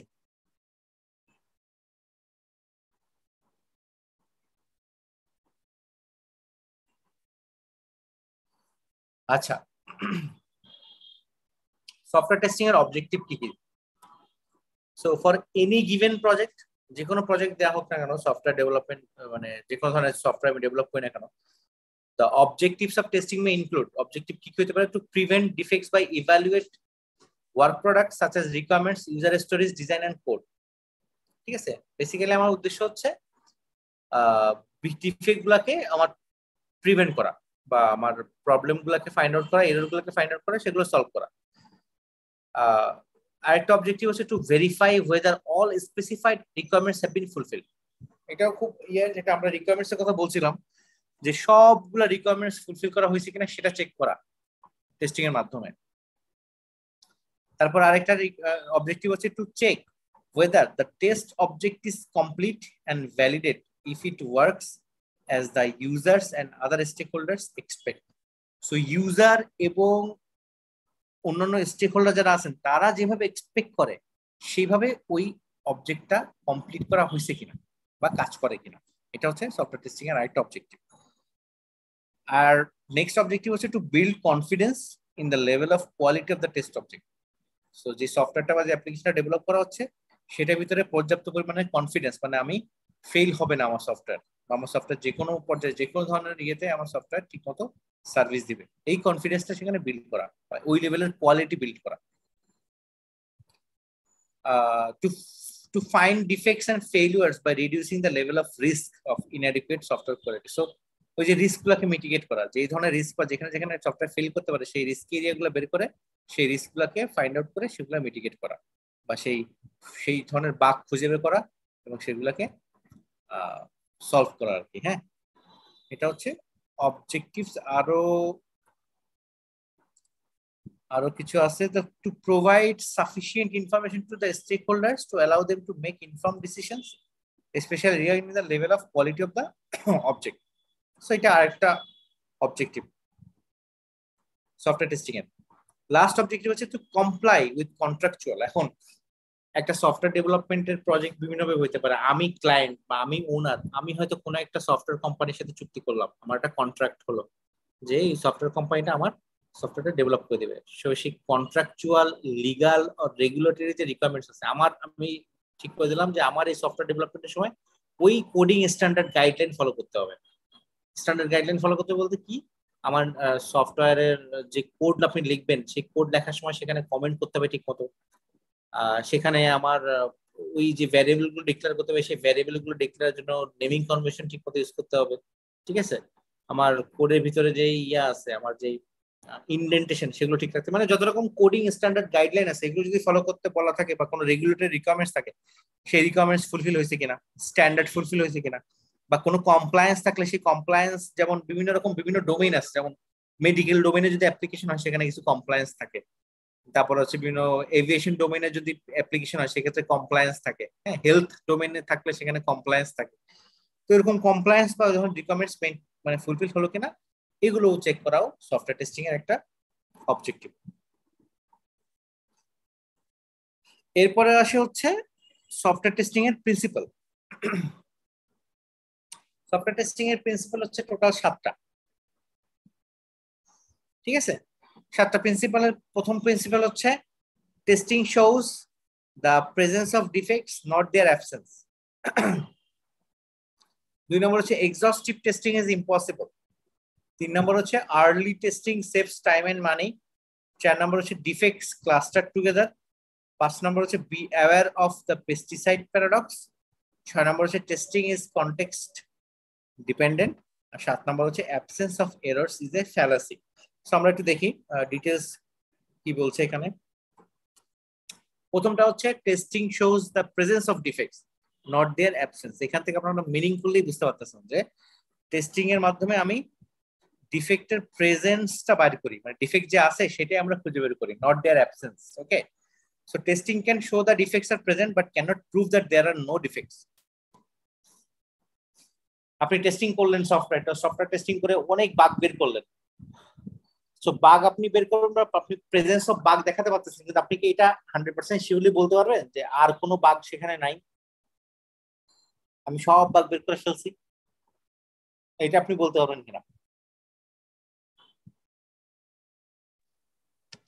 না, এটা বলা সম্ভব না। এটা বলা সম্ভব না, বিকজ বাগ থাকতেই পারে। ইভেন এমনও হয় অনেক সময় যে সফটওয়্যার টেস্টিং করলেন খুব সুন্দর, অপারেশনে যাওয়ার আগে এসব চেক করে দেখালো যে ইটস ওয়ার্কিং ভেরি ফাইন, কোনো সমস্যা নেই, বাট দেখা গেছে প্রোডাকশনে গিয়ে কোনো একটা প্রবলেম হলো, হতেই পারে। বাট আমরা সবসময় এক্সপেক্ট করি যে একটা সফটওয়্যার যখন প্রোডাকশনে যাবে বা লাইভ এনভায়রনমেন্টে যাবে, তখন সেখানে যেন কোনো ধরনের শো স্টপার বা কোনো ধরনের ক্রিটিক্যাল বা কোনো ধরনের মেজর বাগ যাতে সেখানে অ্যারাইজ না হয়। হ্যাঁ, টুকটাক ছোটখাটো মাইনর বা নর্মাল টাইপের কিছু অ্যারাইজ হতেই পারে, এটা অসম্ভব কিছু না। যাক, তার মানে হচ্ছে প্রথম প্রিন্সিপাল ইভেন যেটা ভাইয়া, হ্যাঁ জি, ইভেন সময়ের সাথে সাথে নতুন বাগস তৈরি হয়। দেখা যায় যে এখন যে প্রোগ্রামিং ল্যাঙ্গুয়েজটা স্ট্রং আছে, এক সপ্তাহ পরে সেটা স্ট্রং নাও থাকতে পারে। নতুন তার সেই প্রোগ্রামিং ল্যাঙ্গুয়েজ দ্বারা যে সফটওয়্যারটা তৈরি করা হচ্ছে সেটা আবার নতুন কোনো বাগ বের হয়ে যেতে পারে। তো এটা সময়ের সাথে সাথে বাগগুলো আপডেট হতে থাকে। ও ভাইয়া, আপনি যেটা বলছেন সেটা হয়তো বলছেন যে ওই সফটওয়্যার ওই প্রোগ্রামিং এর ল্যাঙ্গুয়েজের কোনো ডিফেক্ট থাকতে পারে বা ওই প্রোগ্রামিং ল্যাঙ্গুয়েজের কোনো ভালনারেবিলিটি এক্সপোজ হতে পারে। আপনি ভালনারেবিলিটি পার্সপেক্টিভ থেকে বলতেছেন, রাইট? জি, ওইটা এক্সপোজ হওয়ার কারণে যদি আপনি ওই প্রোগ্রামিং ল্যাঙ্গুয়েজ দিয়ে কোনো সফটওয়্যার তৈরি করেন, তো হ্যাঁ, সেক্ষেত্রে সেই সফটওয়্যারটা ভালনারেবল হওয়ার পসিবিলিটি আছে। অবশ্যই পসিবিলিটি। যেমন মাঝখানে যেমন লগ4j, আপনারা সবাই শুনছেন কি লগ4j একটা ভালনারেবিলিটি খুব আলোড়ন তৈরি করছিল সারা বিশ্বে। লগ4j হচ্ছে একটা লগিং একটা প্যাকেজ, জাভাতে আছে আর কি। লগ4j একটা প্লাগইন। রিয়াজ ভাই তো জানার কথা লগ4j ভালনারেবিলিটি। জি জি। সো এই লগ4j এর যেই জাভার যে প্যাকেজ, এটা একটা স্পেসিফিক ভার্সনে এই ভালনারেবিলিটি, সিকিউরিটি ভালনারেবিলিটি পাওয়া গেছিল, যার ফলে ওইটাকে এক্সপ্লয়েট করা সম্ভব ছিল। তো রিয়াজ ভাইয়ের কথা হচ্ছে, রিয়াজ ভাই যে পার্সপেক্টিভ থেকে বলতেছেন সেটা হচ্ছে আপনি একটা সফটওয়্যার ডেভেলপ করছেন 20 বছর আগে, তখন প্রোগ্রামিং এর যেই ভার্সন, ধরেন জাভা দিয়ে ডেভেলপ করছেন, তো তখন প্রোগ্রামিং এর যেই ভার্সন দিয়ে ডেভেলপ করছেন, এখন তো ভার্সন অনেক আপগ্রেড হয়েছে, তাই না? আপনি যদি ওই ভার্সনই রাইট। রাখেন, তাহলে ওল্ড ভার্সন গুলো যেটা হয় যে আস্তে আস্তে হয়তো হ্যাকাররা হ্যাক করে বাই করে ওই ভার্সনের কোনো একটা ভালনারেবিলিটি বের করে ফেলছে। ওই ভার্সনে যদি কোনো সফটওয়্যার ডেভেলপ করে থাকে, তাহলে ওইটাকে আমি সামহাও অ্যাটাক করতে পারবো বা ওইটাকে আমি সামহাও হ্যাক করতে পারবো। জি রাইট। এই জন্য দেখবেন খেয়াল করে আমরা যারা স্মার্টফোন ইউজার, আমরা যারা উইন্ডোজ অপারেটিং সিস্টেম ইউজার, কেন এই আপডেট গুলা দেয়, প্যাচ গুলা দেয়? এর কারণ হচ্ছে এই সিকিউরিটি ভালনারেবিলিটি গুলাকে সেখানে ফিক্স করা থাকে, বা কিছু যদি এরর থাকে, কোনো ইয়ে থাকে, সেগুলো ওই ফিক্স করে তারা একটা আপডেট ছাড়ে। আপনি ওই আপডেট গুলা করলেই আপনার সফটওয়্যারটা আপডেট হয়ে গেলে ওই সিকিউরিটি ভালনারেবিলিটি গুলা থাকলো না। আমরা তো অনেকেই অনেক সময় আসলে যে মোবাইলে আপডেট, ওএস আপডেট গুলাকে আমরা খুব বিরক্তিবোধ মনে করি, তাই না? কিন্তু এগুলো দেওয়া হয় কেন? দেওয়া হয় হচ্ছে আপনি যেই ভার্সনে আসেন, হয়তো এই ভার্সনে কোনো একটা এরর বা এই ভার্সনে কোনো একটা সিকিউরিটি ভালনারেবিলিটি, যে কোনো কিছুই হয়তো পাওয়া গেছে, যেটা ওই ডেভেলপমেন্ট টিম বা ওই ইয়ে থেকে ফিক্স করে ওনারা একটা আপডেট হিসেবে এটাকে সারছেন। আপনি আপডেট করে নিলেন মানে হচ্ছে আপনার ওএসটা ওই ভালনারেবিলিটি গুলো থেকে মুক্ত হয়ে গেল। বুঝতে পারছি? এটা হচ্ছে ভাইয়ের পার্সপেক্টিভ থেকে বলা। আর আমরা যেটা করছি এটা হচ্ছে, ভাই আমরা তো ফাংশনাল টেস্টিং করছি, আপনার এই পার্সপেক্টিভটা হচ্ছে মানে সিকিউরিটির জন্য অ্যাপ্লিকেবল। আমি কি বুঝাতে পারছি ভাই? জি জি, ঠিক আছে। কারণ লজিক তো কখনো প্রোগ্রামিং ল্যাঙ্গুয়েজ হাজার চেঞ্জ হয়ে যাক, লজিক তো চেঞ্জ হবে না। না, তার ঠিক আছে। ওকে, সো আপনার এটা সিকিউরিটি আসপেক্ট থেকে যায় আর কি। হ্যাঁ, অবশ্যই আমাদের আপডেটেড থাকা উচিত। বাস আমি যেই ভার্সনের কোনো একটা ইউজ করছি, ওই ভার্সনে যদি কোনো ভালনারেবিলিটি থাকে, তাহলে অবশ্যই আমার উচিত আমার নতুন ইয়েতে চলে যাওয়া, ওইটাকে আপডেট করে নতুন ভার্সনে যাওয়া, যাতে আমি এই ভালনারেবিলিটি থেকে মুক্ত থাকতে পারি। সো টেস্টিং করা মানে হচ্ছে আপনি এইটা প্রুফ করলেন যে হ্যাঁ বাগ আছে, কিন্তু আপনি এটা প্রুফ করতে পারবেন না যে আমার এই সফটওয়্যারে আর কোনো বাগ মানে নাই আর কি, 100% বাগ ফ্রি সফটওয়্যার আপনি বলতে পারবেন। So testing reduces the probability of undiscovered defects remaining in the software, but even if no defects are found, যদি কোনো ডিফেক্ট নাও পাওয়া যায়, testing is not a proof of the correctness. So যদি কোনো আপনি টেস্টিং করে যদি কোনো ডিফেক্ট নাও পান, তাও আপনি বলতে পারবেন না যে আপনার সফটওয়্যার 100% কারেক্ট। সেটাই হচ্ছে ফার্স্ট প্রিন্সিপাল। 2 নম্বর প্রিন্সিপাল হচ্ছে এক্সহস্টিভ টেস্টিং ইজ ইম্পসিবল। এখন একটা সফটওয়্যারে তো বিভিন্ন ভাবে টেস্ট করা যায়, তাই না? একটা সফটওয়্যার আমি যখন কাজ করি তখন বিভিন্ন রকমের কাজ আছে, বিভিন্ন রকম কম্বিনেশন হতে পারে, বিভিন্ন রকম কম্বিনেশনে কাজ হতে পারে। এখন এই প্রত্যেকটা কম্বিনেশন, প্রত্যেকটা ইনপুট, সবকিছু আমার পক্ষে টেস্ট করা আসলে feasible. So testing everything, all combination of inputs and preconditions is not feasible except for trivial cases. আসলে কিছু স্পেসিফিক স্পেশাল কেস ছাড়া এরকম এক্সহস্টিভ টেস্টিং করাটা আসলে impossible. Rather than attempting to test exhaustively, risk analysis, test techniques and priorities should be used to focus test approach. So আপনি সব test না করে কিছু কিছু আপনি পলিসি বা কিছু কিছু স্পেসিফিকলি অ্যাপ্লাই করতে পারেন, যেমন রিস্ক বেসড টেস্টিং করতে পারেন। আপনি আপনার টেস্টিং গুলোকে প্রায়োরিটি দিয়ে করতে পারেন, যে আমি কোন কোন জিনিসগুলো আগে টেস্ট করবো, কোনগুলো পরে করবো। হ্যাঁ, দেন টেস্ট টেকনিক ফলো করতে পারেন। আমরা টেস্ট ডিজাইন টেকনিক যেমন আছে, সফটওয়্যার টেস্ট ডিজাইন টেকনিক গুলোর ভিতরে আপনার নাম শুনে থাকবেন হয়তো, যেমন ইকুইভ্যালেন্স ক্লাস পার্টিশনিং আছে, বাউন্ডারি ভ্যালু অ্যানালিসিস আছে, ডিসিশন টেবিল আছে, দেন হচ্ছে স্টেট ট্রানজিশন আছে। এগুলো হচ্ছে সব টেস্ট ডিজাইন টেকনিক। আপনি একটা যখন টেস্ট কেস লিখবেন বা একটা ফিচারের জন্য টেস্ট কেস লিখবেন, তখন ওইগুলাকে এই টেকনিক গুলার ভিতরে ফেলে হচ্ছে টেস্ট কেস লিখতে হয়। আমরা এগুলো ডিটেইলস আলোচনা করবো নেক্সট ক্লাসগুলোতে, ঠিক আছে, যখন আসবে। So exhaustive testing is not possible বা ইম্পসিবল। এটা হচ্ছে সেকেন্ড আমার টেস্টিং প্রিন্সিপাল। 3 নম্বর প্রিন্সিপাল হচ্ছে early testing saves time and money. ঠিক আছে, so to find its defects early, defect গুলোকে আর্লি ফাইন্ড আউট করার জন্য আপনার স্ট্যাটিক এবং ডাইনামিক টেস্টিং অ্যাক্টিভিটিস গুলোকে আপনার শুরু করতে হবে যত দ্রুত সম্ভব। এখন এখানে কেন আর্লি টেস্টিং এর কথা বলা হচ্ছে, মানি সেভ করতেছে কিভাবে আর্লি টেস্টিং।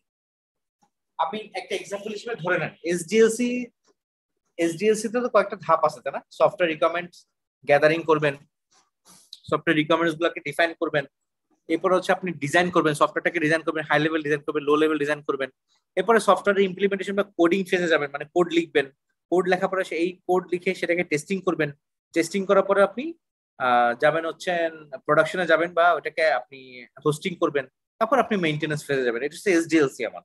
এখন আপনি এমন একটা সফটওয়্যারের রিকোয়ারমেন্টস লিখলেন যে রিকোয়ারমেন্টসটার ভিতরেই গলদ ছিল, ওই রিকোয়ারমেন্টস অনুযায়ী যদি সফটওয়্যার ডেভেলপ করেন, এটা দিন শেষে ফেল করবে। এখন ওই রিকোয়ারমেন্টস এর গলদটা যদি রিকোয়ারমেন্টস ফেজে আপনি ধরে ফেলতে পারতেন, তাহলে হয়তো আপনার ওখানে ওই জিনিসটা সলভ হয়ে যেত। এখন ওই ভুল রিকোয়ারমেন্টস ওয়ালা জিনিস যদি আপনি ডেভেলপ করে ফেলেন এবং সেটা যদি এসে টেস্টিং ফেজে ধরা পড়ে, তাহলে এটা ঠিক করতে যতটা না কস্টিং হবে, যদি আপনি ওই রিকোয়ারমেন্টস ফেজে এটা ধরে ফেলতে পারতেন, তাহলে এটার কস্টিংটা অনেক বেশি কমে যেত। মানে মনে রাখবেন, আপনার বাগ বা আপনার এরর বা ফল্ট এগুলো যত লেটার স্টেজে, মানে যত পরে গিয়ে ধরা পড়বে, আপনার কস্টিং তত বেশি। যত আগে ধরা পড়বে, আপনি কস্টিংটা বা সময়টা তত বেশি বাঁচবে। এই জন্য বলা হচ্ছে to find defects early, both static and dynamic testing activities should be started as early as possible. ঠিক আছে, এই জন্য বলা হয় যে সফটওয়্যার টেস্টিংটা সফটওয়্যার ডেভেলপমেন্টের সাথে একদম খুব আর্লি স্টেজ থেকে শুরু করা উচিত। So testing early in the software development life cycle helps reduce or eliminate costly changes. So আপনার কস্টিংটা বা টাইমটা বাঁচাই দিবে যদি আপনি আর্লি টেস্টিং করতে পারেন। এটা 3 নম্বর গেল। 4 নম্বর আমার প্রিন্সিপাল হচ্ছে ডিফেক্টস ক্লাস্টার টুগেদার। দেখা যায় কি যে আপনার কোনো একটা ছোট্ট একটা ফিচারের ভিতরে খুব বেশি পরিমাণ ডিফেক্ট হয়তো চলে আসছে, মানে স্মল নাম্বার অফ মডিউলস বা খুব ছোট কিছু ফিচারের ভিতরে সবচেয়ে বেশি পরিমাণ বাগ লুকায় থাকে, এরকম এটা হয়। এটা একটা principal. So a small number of modules usually contains most of the defects discovered during pre-release testing or is responsible for most of the operational failures.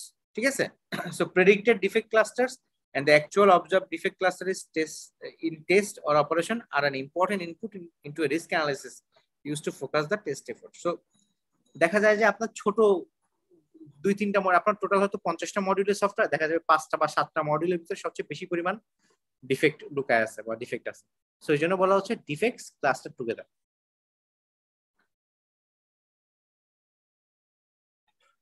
ইয়া ভাইয়া, জি, এখানে একটা কথা বলছিল যে ডিউরিং প্রি রিলিজ টেস্টিং, এখানে প্রি রিলিজ এর মানেটা কি বুঝাচ্ছে? কোনটা কোনটা কোনটা?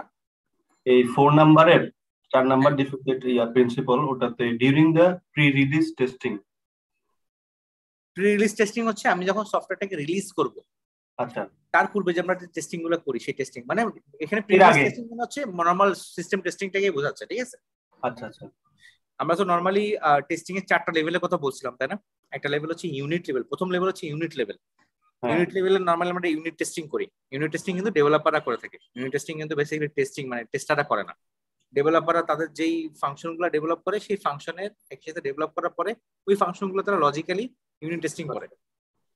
এই ইউনিট লেভেল শেষ হওয়ার পরে যেটা হয় যে ইন্টিগ্রেশন লেভেল একটা আছে। ইন্টিগ্রেশন লেভেলে কি হয়, এই যে পিস অফ মানে এক একটা বিভিন্ন বিভিন্ন ফাংশনালিটি, ছোট ছোট ফাংশনালিটি বা ছোট ছোট মডিউল মডিউল।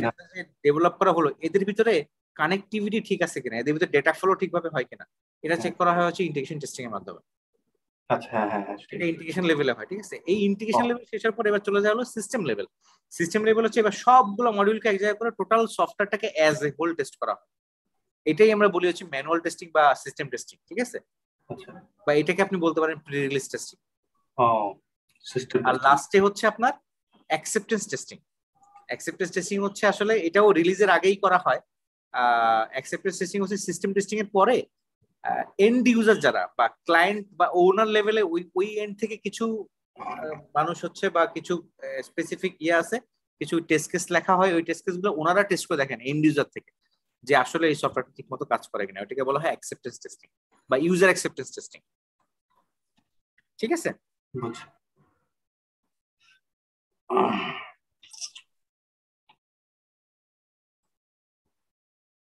আচ্ছা, 5 নম্বর প্রিন্সিপাল হচ্ছে বিওয়্যার অফ পেস্টিসাইড প্যারাডক্স, ঠিক আছে? এখন একটা কথা আছে যে আপনি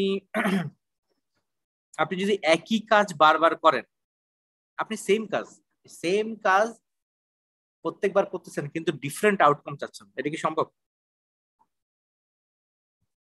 এটা কিন্তু সম্ভব না। মানে একই কাজ আপনি বারবার করবেন কিন্তু ডিফারেন্ট কোনো রেজাল্ট চাবেন, সেটা কিন্তু কখনোই সম্ভব না। So if some tests are if the same test, এটা if না, এটা if হবে, হ্যাঁ, এটা if the same tests are repeated over and over again, eventually these tests no longer find any new defect। মানে আপনি যদি একই রকম টেস্ট কেস লেখেন আর একই রকম টেস্ট কেস বারবার এক্সিকিউট করতে থাকেন কোনো চেঞ্জ ছাড়াই, তো দেখা যাবে কি নতুন কোনো বাগ আপনি খুঁজে পাবেন না।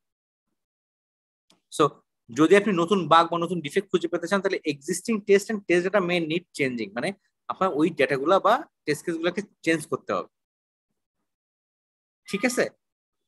সো এটাই বলা হচ্ছে যে test are no longer effective at finding defect. So আপনি যদি টেস্ট না চেঞ্জ করেন বা ডেটা চেঞ্জ না করে দিয়ে দেখেন, সেক্ষেত্রে আপনার ওই একই ডেটা বা একই টেস্ট দিয়ে আপনার কোনো বাগ আপনি খুঁজে পাবেন না।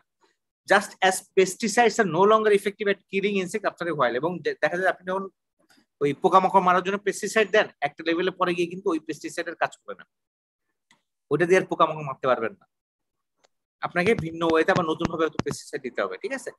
In some cases such as automated regression testing, the pesticide paradox has a beneficial outcome which is relatively low। আবার এই পেস্টিসাইড প্যারাডক্সের একটা বেনিফিট বলছে যে অটোমেটেড রিগ্রেশন টেস্টিং এ।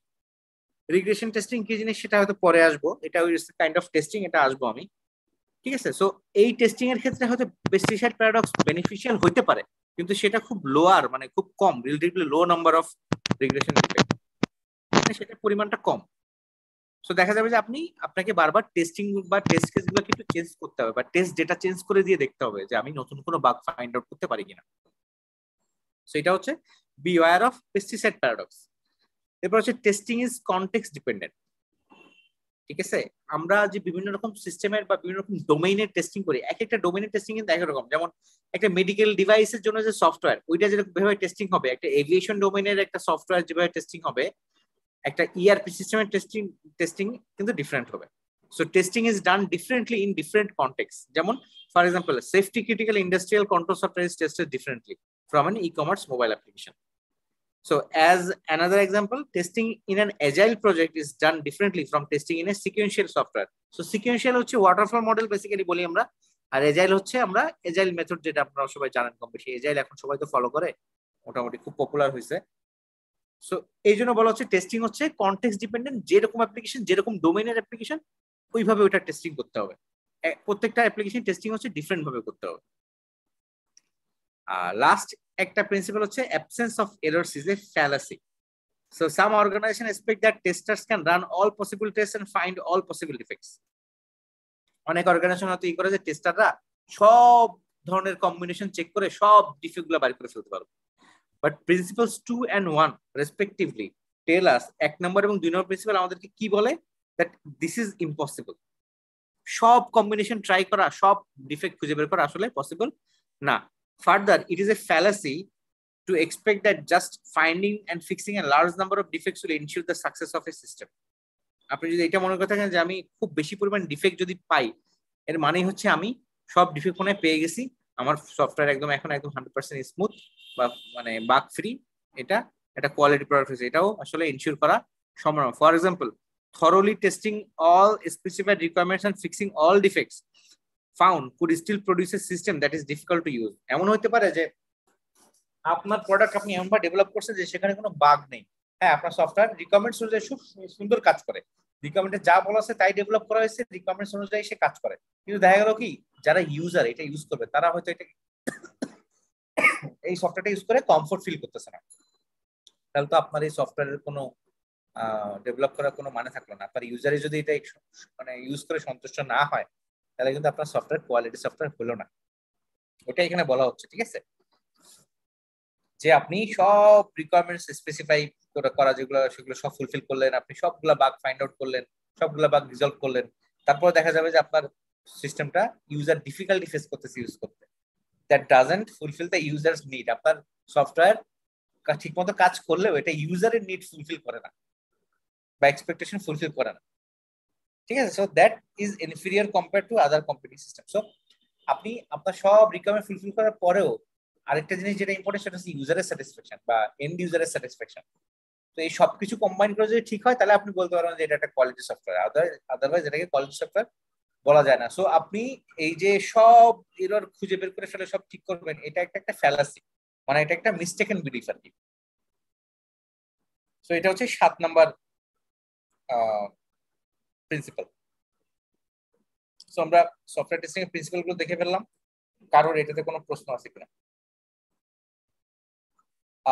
প্রথম কয়েকটা ক্লাস একটু থিওরিটিক্যাল যাবে, তারপর আশা করি আমরা আস্তে আস্তে ওই যে যখন ডকুমেন্ট গুলোতে ঢুকে যাবো বা কিছু টেকনিক্যাল জিনিস পড়বো, তখন আপনাদের মনে হয় আর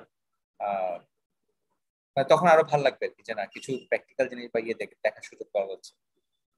আজকের ক্লাসটা একটু বোরিং হলো নাকি? মানে আপনারা একটু আপনাদের থট শেয়ার করতে পারেন আমার সাথে, মানে কিভাবে আমি যেভাবে যাচ্ছি বা যেভাবে হচ্ছে এটা ঠিক আছে কিনা, পেস বা আর একটু আস্তে যাওয়া উচিত নাকি, মানে সেটা আপনারা আমার সাথে কিন্তু শেয়ার করতে পারেন, বেশি দ্রুত হচ্ছে কিনা। সো সফটওয়্যার টেস্টিং ইন্ট্রোডাকশন নিয়ে কারো কোনো প্রশ্ন আছে কিনা? আমরা নেক্সট ক্লাসে চলে যাব হচ্ছে সফটওয়্যার টেস্টিং এর বেসিক জিনিসগুলো নিয়ে পড়াশোনা করবো আমরা, হ্যাঁ। একদম সফটওয়্যার টেস্টিং এর বেসিক যে কনসেপ্ট ক্লাস, আমি স্লাইড আপনাদের সাথে আগেই শেয়ার করে দেবো, প্রয়োজনে বাসায় একটু পড়বেন। সো ইটস অলরেডি 10টা বাজে, 10:09। সো যদি কারো কোনো প্রশ্ন না থাকে তাহলে আমরা আজকে এখানে শেষ করবো।